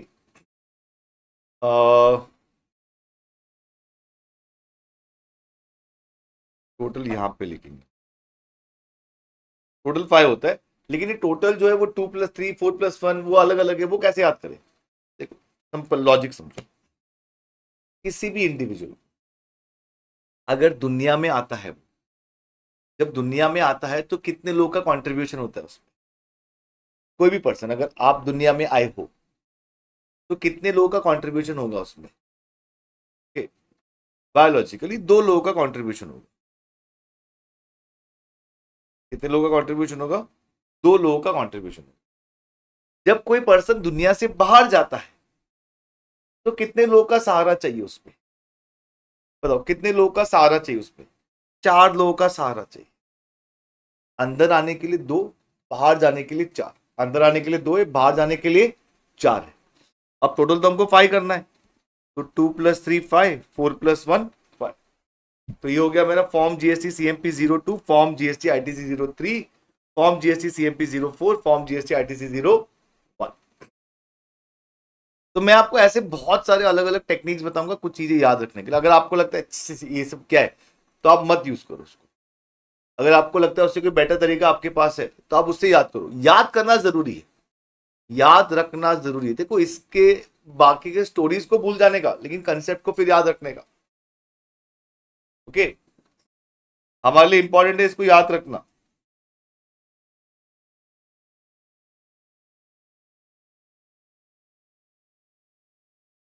सो मे ऑप्ट, तो ये ऑप्शन है, to pay in lieu of the tax payable by him under subsection 1 of section 9, मतलब सेक्शन 9 जो है उसके बदले में हम इस सेक्शन में आ रहे हैं। An amount of, sorry, section 9 subsection 1 के बदले में हम इस सेक्शन में आ रहे हैं। An amount of tax calculated such rate as may be prescribe but not exceeding, but not exceeding. अब यहां पे लिखा है 1%, 2.5% एंड 0.5%। सर यहाँ पे तो 1% लिखा है आपने, वो हाफ प्लस हाफ बोला था, मतलब ये क्या है ये? और यहाँ पे तो 0.5% ही लिखा आपने, यहाँ पे भी हाफ प्लस हाफ बोला था। देखो हम लोग क्या पढ़ रहे हैं ना, सीजीएसटी एक्ट पढ़ रहे हैं, हम लोग सीजीएसटी एक्ट पढ़ रहे हैं। तो मैंने आपको यहाँ पे क्या बोला था, कितना रेट होगा, कितना टैक्स होगा? 0.5% सीजीएसटी होगा, 0.5% एसजीएसटी होगा, 2.5% CGST होगा, 2.5% SGST होगा। तो हम जो पढ़ रहे CGST, उन्होंने CGST के बारे में लिख लिया। अब सेम सेक्शन 9 जो है, जो इसका कॉपी पेस्ट है, आप सेक्शन 9 ऑफ SGST एक्ट में जाके देखोगे, sorry section 10 of SGST act में जाके देखोगे, तो आपको ये 2.5 और 0.5 वहां पे भी दिख जाएगा। तो ठीक है, ये समझा। तो फिर यहाँ पे तो 1 लिखा हुआ है, तो 1+1 होगा क्या यहाँ पे? यहाँ पे तो 1 लिखा हुआ है। अब यहाँ पे अगर आप समझो difference between act and rules, difference between act and rules, act हमको बताता है व्हाट टू डू, रूल्स हमको बताता है हाउ टू डू। तो रूल्स पे प्रोसीजर होते हैं। तो जैसे आपने जब भी कहीं पढ़ा होगा कि एज में बी प्रिस्क्राइब, एज में प्रिस्क्राइब का मतलब होता है रूल्स के हिसाब से जाना है। तो आपको ऐसा लगता है कि सर एज में प्रिस्क्राइब क्या टाइम पास, इधर ही लिख देना चाहिए था ना। तो वो इसलिए नहीं लिखते क्योंकि रूल्स में चेंजेस करना आसान होता है। में अगर चेंजेस करना है तो फिर से वो नॉर्मल प्रोसेस से जाना पड़ता है। तो जो प्रोसीजरल पार्ट है वो रूल्स में डाल देते हैं। तो रूल्स में वो रेट्स अपने हिसाब से कितना भी चेंज कर सकते हैं, लेकिन कभी कभी उसमें एक अपर लिमिट लगा दिया जाता है एक्ट में कि आप इससे ज्यादा तो नहीं बढ़ा सकते, उसके अंदर ऊपर नीचे कितना भी कर सकते हो। तो उन्होंने रूल्स में इसको 0.5% बताया हुआ है, जो हम आगे पढ़ेंगे। Subject to such condition and restriction as may be prescribe, तो अगेन वही रूल्स में जो कंडीशंस वगैरह लिखी हुई है वो भी हम पढ़ेंगे। Provided further that a person who opts to pay tax under clause A or clause B or clause C may supply services other than those referred to in clause B of paragraph 6 of schedule 2. Schedule 2 para 6 clause B क्या है बता सकते हो? Schedule 2 para 6 clause B, मैंने आपको पहले ही बोला था, कभी भी कोई भी सेक्शन, कोई भी प्रोविजन पढ़ते समय अगर कहीं और का कुछ रेफरेंस आता है तो वो आपको मालूम होना चाहिए। नहीं मालूम है तो पेजेस टर्न करके देखना चाहिए। ओके, तो अभी तो मैं आपको बता देता हूँ। शेड्यूल टू क्या था? सप्लाई का classification of supply into supply of goods और सर्विसेज। उसमें पैरा 6 में, para 6 clause A works contract था, para 6 clause B restaurant services ही था। तो हम बात करें यहाँ पे रेस्टोरेंट सर्विसेज की, तो रेस्टोरेंट सर्विसेज को हम नहीं गिन रहे। रेस्टोरेंट सर्विसेज को छोड़ के अगर आप दूसरी सप्लाई करना चाहते हो in addition to the supply mention under ABC, तो आप कर सकते हो। Of value not exceeding 10% of turnover in a state or UT in the preceding financial year or 5 lakh rupees, whichever is higher। मतलब अगर मैं मैन्युफैक्चरिंग में हूं,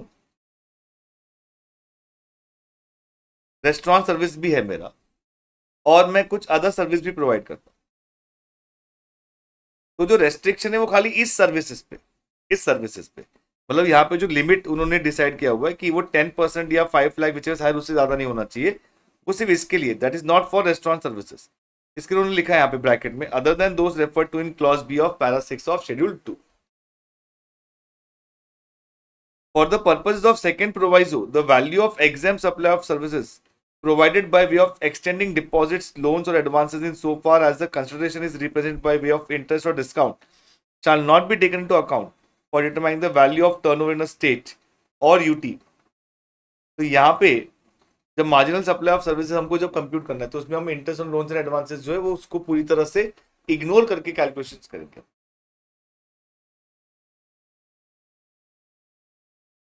The registered person shall be eligible to opt under subsection 1 save as provided in subsection 1 he is not engaged in supply of services।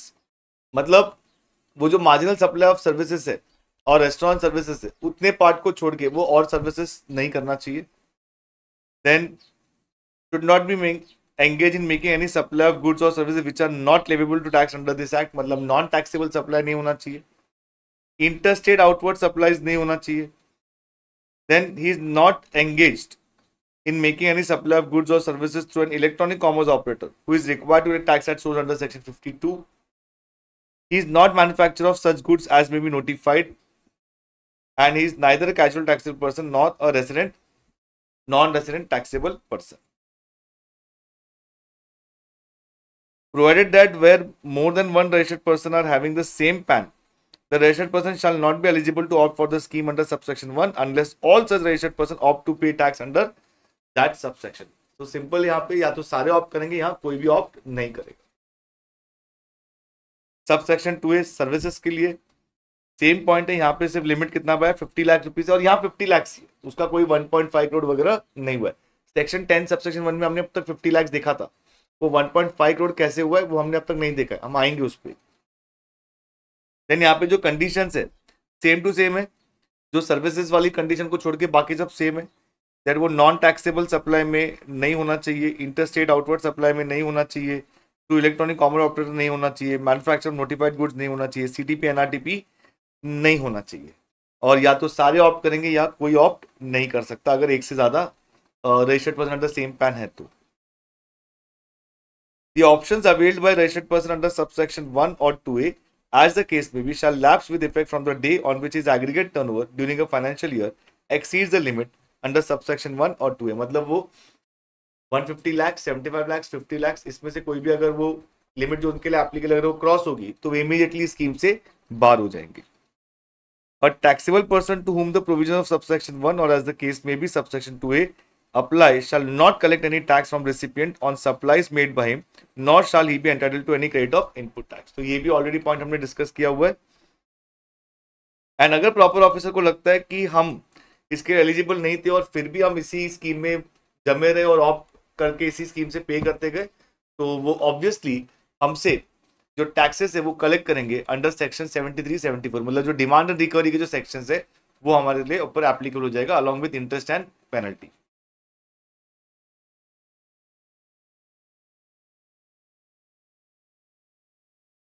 Explanation 2. For the purpose of determining tax payable by a person under this section, the expression turnover in a state or turnover in UT shall not include the value of following supplies. Supplies from the first day of April of financial year up to the date when such person become liable for registration under this act. Exempt supply of services provided by way of extending deposit loans or advances insofar as consideration represented by way of interest or loan or discount। अभी दोनों का मतलब क्या है and explanation 1 में क्या है। Expression 1 में बोला है कि आप जब भी एग्रीगेट टर्नओवर कंप्यूट करोगे तो आप फर्स्ट डे ऑफ अप्रैल से कंप्यूट करोगे। तो let us try to understand this with an example. Suppose एक पर्सन है, वो सर्विस प्रोवाइडर है,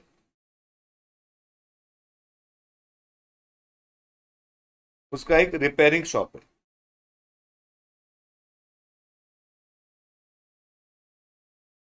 उसने अपना बिजनेस 1 अप्रैल से शुरू किया,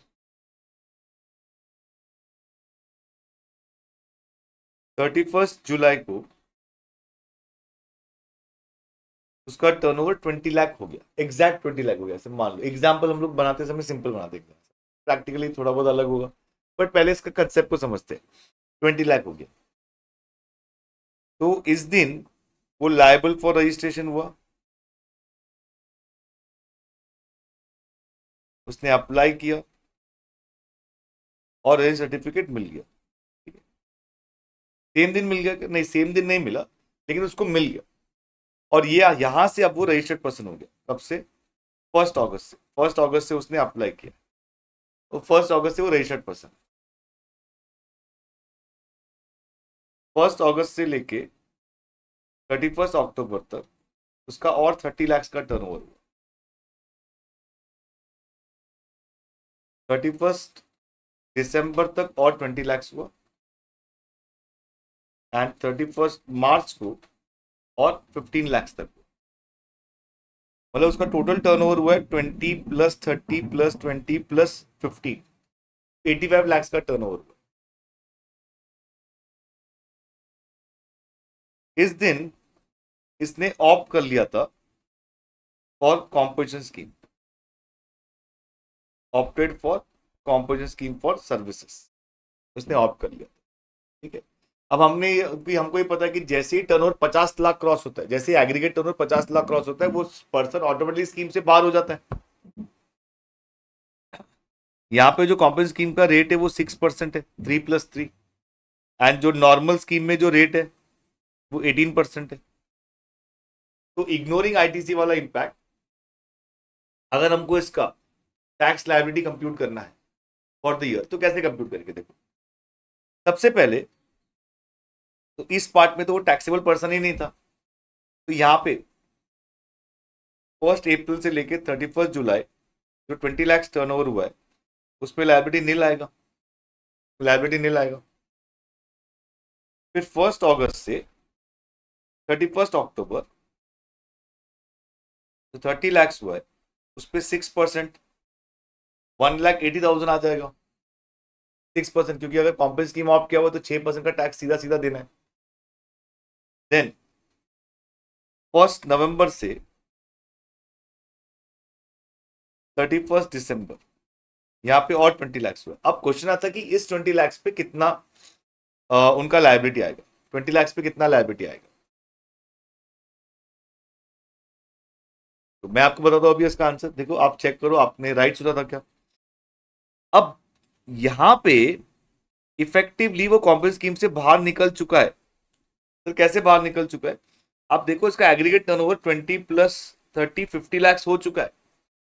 एग्रीगेट टर्नओवर कंप्यूट करते समय हमेशा हम 1 अप्रैल से काउंट करेंगे। एग्रीगेट टर्नओवर कंप्यूट करते समय हमेशा 1 अप्रैल से काउंट करेंगे।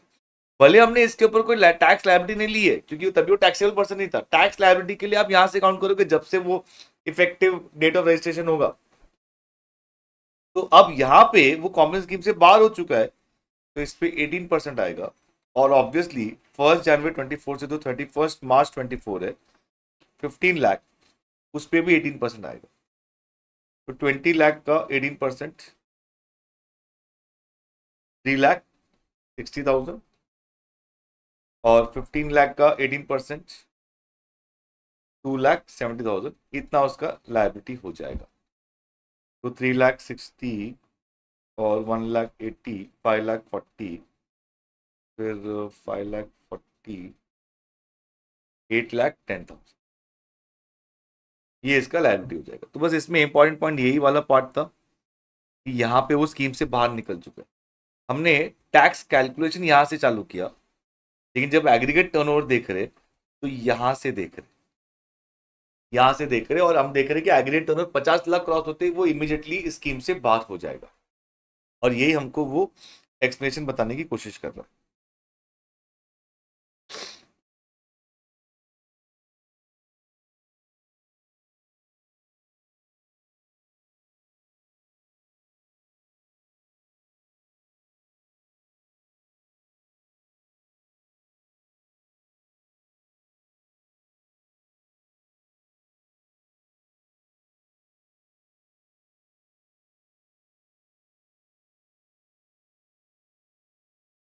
अब इस पॉइंट पे आते, यहाँ पे हमने क्या पढ़ा था, 50 lakhs,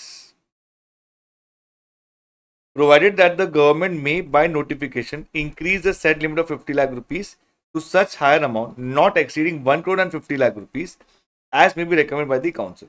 मतलब यहाँ पे गवर्नमेंट का ऑप्शन था कि वो 50 लाख जो है उसको लिमिट को इंक्रीज करके 1.5 करोड़ कर सकते थे। तो 1.5 करोड़ कर सकते थे, तो उन्होंने यहाँ पे इंक्रीज कर दिया। The turnover limit of for compensation levy has been increase for from ₹50 lakh to 1.5 crore by notification number 14/2019 dated 7 March 2019। उन्होंने इस लिमिट को सीधा इंक्रीज कर दिया, 50 लाख से उन्होंने क्या कर दिया, 1.5 करोड़ कर दिया। तो इसीलिए वो एक्ट में उन्होंने भले 50 लाख लिखा, लेकिन उसमें एक प्रोवाइजो है जहां पे उन्होंने बोला था कि 1.5 करोड़ कर सकते हैं, तो उन्होंने उसको नोटिफिकेशन से 1.5 करोड़ कर दिया। I hope now this point is clear with everyone.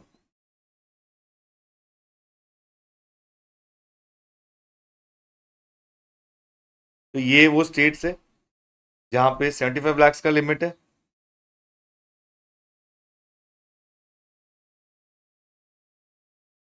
और सर्विस प्रोवाइडर के लिए 50 लाख का लिमिट है।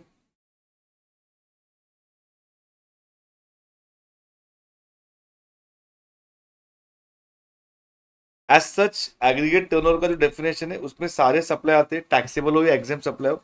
But for the purpose of section 10, for the purpose of section 10, सिर्फ और सिर्फ सेक्शन 10, उसमें जो interest on loans and advances वाला जो एग्जेम्प्ट सप्लाई है उसको ऐड नहीं करना।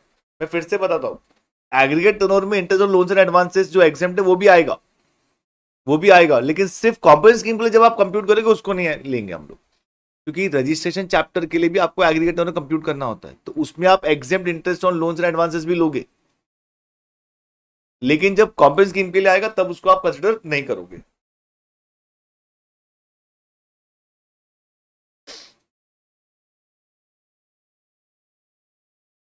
अब रेट्स ऑफ टैक्स, तो यहाँ पे देख लो मैन्युफैक्चरर्स के लिए कितना है, 0.5% है।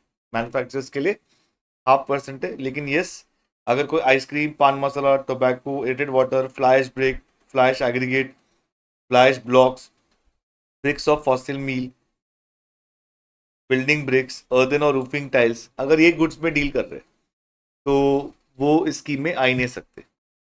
रेस्टोरेंट सर्विस के लिए 2.5% है। Any supplier 0.5% of turnover of taxable supplies है। यहाँ पे सिर्फ टर्नओवर है, यहाँ पे टर्नओवर ऑफ टैक्सेबल सप्लाईज लिखा हुआ है। तो यहाँ पे ये हाफ है, तो ये हाफ प्लस हाफ होगा, क्योंकि ये सिर्फ सीजीएसटी है तो इसमें एसजीएसटी भी आएगा, इसमें एसजीएसटी 2.5 आएगा, इसमें एसजीएसटी हाफ आएगा।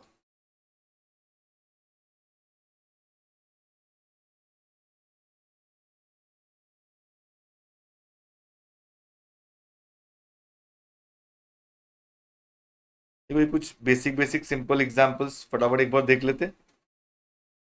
Taxpayer Tolaram is a manufacturer who has opted for compulsion levy for goods having one unit A1 in UP and another unit A2 in MP. Total turnover of two units in preceding financial year is 115 lakhs, that is 85 plus 30. Turnover of units in A1 and A2 in the first quarter of current financial year is 5 lakh and 10 lakh respectively. Compute the amount payable under compulsion levy under section 10(1) and 10(2) of CGST Act by Tolaram. तो तोलाराम क्या है, manufacturer है। तो 5 लाख का 1%, 5,000 मतलब 2,500 CGST, 2,500 SGST, and 10 lakh का 1%, 10,000 मतलब 5,000 and 5,000। तो 5,000 लाइबिलिटी होगा A1 यूनिट के लिए, 10,000 लाइबिलिटी होगा A2 यूनिट का। तो 5,000 and 10,000 that is 15,000. Taxpayer Bolaram is a trader who has opted for compulsion levy of goods of both taxable and exempted goods. It has one retail showroom A1 in Punjab and another retail showroom A2 in Rajasthan, both selling taxable as well as exempted goods. Total turnover including taxable and exempted goods of two showroom in last financial year was 115 lakhs, 85 lakh plus 30 lakh respectively. Turnover of showroom A1 and A2 in first quarter of current financial year is 35 lakhs, A1 15 lakhs, 5 lakh from sale of taxable goods and 10 lakh from sale of exempted goods. तो इसको हम ऐसे बना देते, A1 का जो है कितना है 15 लाख से, that is 5 and 10 taxable exempt. A2 का है 20 lakhs, that is 10 and 10, 10 and 10। तो ये टोटल मिला के यहाँ पे अगर आप देखोगे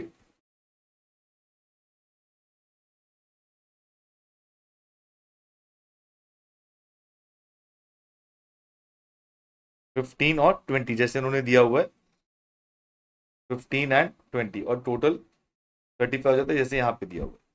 लेकिन सिंस ये ट्रेडर है तो सिर्फ और सिर्फ 15 lakhs पे ही वो टैक्स भरेगा, 15,000 मतलब 5,000 एंड 10,000 आएगा। फिर से जो एग्जाम वाला पार्ट है उसके ऊपर टैक्स नहीं आएगा, 5,000 and 10,000। Taxpayer Padmavati is a salon stylist who has opted for compulsion levy for services. Services 50 lakh और फिर 50 लाख का लिमिट है और 6% का टैक्स होता है। Having one branch in B1 in Vasant Kuch, Delhi and another branch in B2 in Gurgaon, Haryana. Total turnover of the two branches in last financial year was 45 lakhs, मतलब opt कर सकते हैं। Turnover of branches B1 and B2 in first quarter of current financial year is 5 lakh and 10 lakh. तो 5 लाख का 6% और 10 लाख का 6% हम करेंगे। 5 लाख का 6% कितना होगा 30,000 और 10 लाख का 6% होगा 60,000। 30,000 एंड 60,000 लाइबिलिटी ये हमारा हो जाएगा।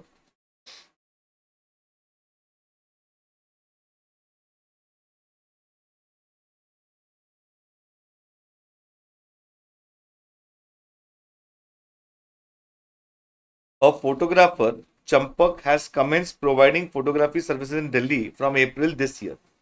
His turnover for various quarters till December is as follows: April to June, July to September, October to December. In the given case, since Champak has started the supply of services in the current financial year, his aggregate turnover in preceding financial year is nil. Consequently, in the current financial year, he is eligible for compulsion scheme for services. He becomes eligible for registration when his aggregate turnover exceeds 20 lakh. तो यहाँ पे वो eligible हुआ। While registering under GST of for composition scheme, तो यहाँ से वो composition scheme में आ गया। For determining his turnover of the states for payment of tax under composition scheme for services, turnover of April to June shall be excluded as the value of supplies from first day of April of the financial year up to the date when such person becomes liable for registration under this act are to be excluded for this purpose। Obviously क्योंकि यहाँ पे taxable person नहीं था, तो हम 30 लाख पे 6% निकालेंगे, 1,80,000 1,80,000 tax होगा। लेकिन जैसे ही वो 30 लाख क्रॉस हुआ तो एग्रीगेट टर्नओवर कंप्यूट करने के लिए हम 50 लाख बोल देंगे और ये 20 लाख पे वो नॉर्मल रेट से टैक्स देगा। तो यहाँ पे on next 30 lakhs he shall pay tax at the rate of 6%, that is 3 and 3, तो 90 and 90 हो जाएगा। By the end of July to September quarter his aggregate turnover reaches 50 lakhs। Consequently, his option to avail compensation scheme for services shall lapse by the end of July to September quarter, and thereafter is required to pay tax at the normal rate of 18%. Thus, the tax payable for October to December quarter is 20 lakh into 18%, 3,60,000। Sir ये tax rates हमको याद रखने पड़ेंगे क्या? देखो composition scheme के tax rate याद रखने पड़ेंगे, कॉम्पोजिशन स्कीम के टैक्स रेट जो होंगे वो याद रखने पड़ेंगे। अदरवाइज जीएसटी में बाकी कोई टैक्स रेट आपको याद नहीं रखना है कि सर ये गुड्स का इतना टैक्स रेट होता है, ये सर्विस का इतना टैक्स रेट होता है, वो याद नहीं रखना है। आरसीएम का, गुड्स ट्रांसपोर्ट एजेंसी का 5% है, वो याद रख लेंगे तो अच्छा है। बाकी कहीं पे भी आपको रेट ऑफ टैक्स याद नहीं रखना है, not even at final level, final level पे भी रेट ऑफ टैक्स याद नहीं रखना है। अब हु आर नॉट एलिजिबल, जो रेस्ट्रिक्शंस हमने पढ़े थे वो ऑलरेडी वापस से को यहाँ पे देख लेते हैं हम लोग। जो नॉन टैक्सेबल सप्लाई कर रहे या इंटरस्टेट सप्लाई कर रहे या इलेक्ट्रॉनिक कॉमर्स ऑपरेटर के थ्रू सप्लाई कर रहे या नोटिफाइड गुड्स का मैन्युफैक्चरिंग कर रहे या फिर कैजुअल टैक्सेबल पर्सन एनआरटीपी है, ओके, तो ये सब लोग ऑप्ट नहीं कर सकते, ये सब कॉम्पेंसेशन स्कीम में नहीं रह सकते। Then margin of supply of service कितना है? 10% of turnover state in preceding financial year और ₹5 lakh whichever is higher. Ram Sevak is engaged in supply of goods. His turnover in preceding financial year is 60 lakhs. Since his aggregate turnover in the preceding financial year does not exceed 1.5 crore, he is eligible for compensation scheme for goods in current financial year. अब वो अगर current financial year में जाना चाहता है कि मैं दूसरा सर्विसेज अगर स्टार्ट करूं तो कितना तक कर सकता हूं, तो 10% ऑफ 60 lakhs और 5 lakh whichever is higher। 10% of 60 lakhs 6 lakhs होगा, 6 लाख और 5 लाख whichever is higher में 6 लाख हायर होगा। तो यहाँ पे वो 6 lakhs तक का सर्विसेज प्रोवाइड कर सकता है। इंटरेस्ट इनकम जो है वो हर कैलकुलेशन में एक्सक्लूड करना है, वो मैंने आपको एक साथ ही वो लिखवा दिया था हर एक के लिए। इंटरेस्ट इनकम जो है वो हर एक कैलकुलेशन में एक्सक्लूड करना है for the purpose of composition scheme. 9394 का टैक्स जैसे वैसे पे करना पड़ेगा। Composition taxable person not eligible to collect tax on supplies, वो बिल ऑफ सप्लाई में लिखना पड़ेगा। और कॉम्पोजिशन टैक्सेबल पर्सन जो है वो प्रोमिनेंटली डिस्प्ले होना चाहिए, जो साइन बोर्ड होते हैं वहां पे डिस्प्ले होना चाहिए। ये वो गुड्स है जिसके ऊपर हम मैन्युफैक्चरिंग में अगर एंगेज है तो कॉम्पोजिशन स्कीम ऑप्ट नहीं कर सकते। अगर हम at the time of application दे रहे तो इंटीमेशन हमारा फॉर्म जीएसटी RE01 होगा। और अगर रजिस्टर्ड पर्सन अगर इंटीमेशन दे रहा है तो यहाँ पे फॉर्म नंबर लिखा नहीं है, यहाँ पे फॉर्म नंबर लिखा नहीं, लेकिन हमको पता है form number GST CMP 02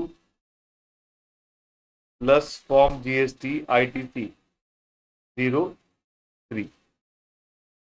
form GST CMP 02 ये बिफोर 1 अप्रैल सबमिट करना होता है और ये विदिन 60 डेज, ये विदिन 60 डेज सबमिट करना होता है। तो a registered person who opts to pay tax under compensation scheme shall electronically file an intimation in prescribed form on GST Common Portal. The intimation shall be filed prior to the commencement of financial year in which the said option is exercised. ये जो intimation होगा ये form GST CMP 02 में होगा। He shall also furnish the statement in prescribed form in accordance with the provision of Rule 44(4) of CGST Rule 2017 within 60 days from the commencement of the financial year. और ये जो with in 60 days वाला form है, ये form GST ITC 03 है। Any intimation in respect of any place of business state duty shall be deemed to be an intimation in respect of all other places of business registered on the same PAN। क्योंकि obviously आप या तो सबके लिए opt कर सकते हो या किसी के लिए भी ऑप्ट नहीं कर सकते।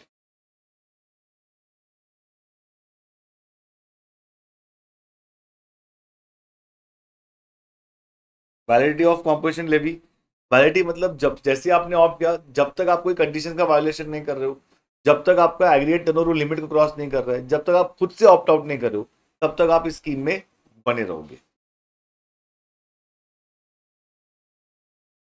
विड्रॉल हम कभी भी कर सकते हैं, उसके लिए form GST CMP 04 plus form GST ITC 01 ये फॉर्म सबमिट करने होते। ये ऑलरेडी हमने पढ़ा है। Composition scheme to be adopted uniformly by all the registered person having the same PAN, can not collect tax, ये भी हमने पढ़ लिया है। Composition scheme supplier can not enter into credit chain, obviously ITC नहीं मिलता है इसीलिए। एंड अगर हम कॉम्पोजिशन स्कीम के एलिजिबल नहीं थे फिर भी इसमें बने रहे तो बाद में हमारे पर जो पेनल्टी इंपोज हो जाएगी। और registered person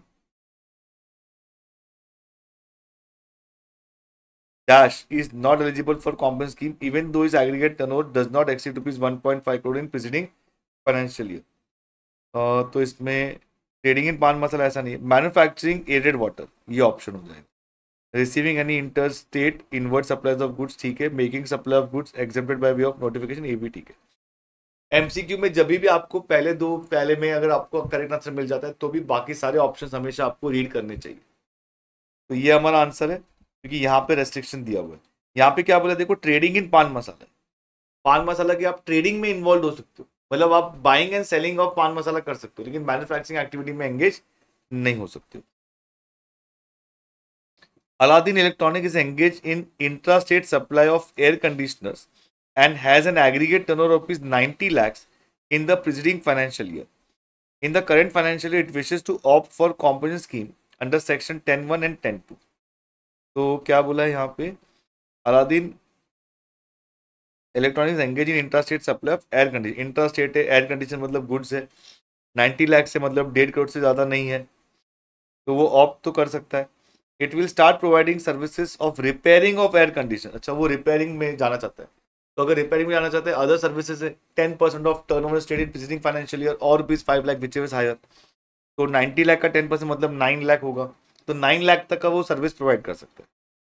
from 1st April of current financial year, Aladdin Electronics can provide services up to the value of 9 lakhs to continue availing benefit of composition levy in the current financial। तो यहाँ पे answer हो जाएगा 9 lakhs। तो with this हमारे topic जो है वो खत्म होता है। अब हम नेक्स्ट सेशन में हम इसके क्वेश्चंस डिस्कस करेंगे, तो मैं एक बार आप इसको एक बार फिर से रिवाइज कर लो, तो हम इसके क्वेश्चंस भी हम लोग डिस्कस करेंगे। ओके, तो अगर कोई डाउट है तो आप मुझे मेरे टेलीग्राम चैनल में पूछ सकते हो या फिर यहाँ पे आप कमेंट करके मुझे पूछ सकते हो। Till then bye, thank you.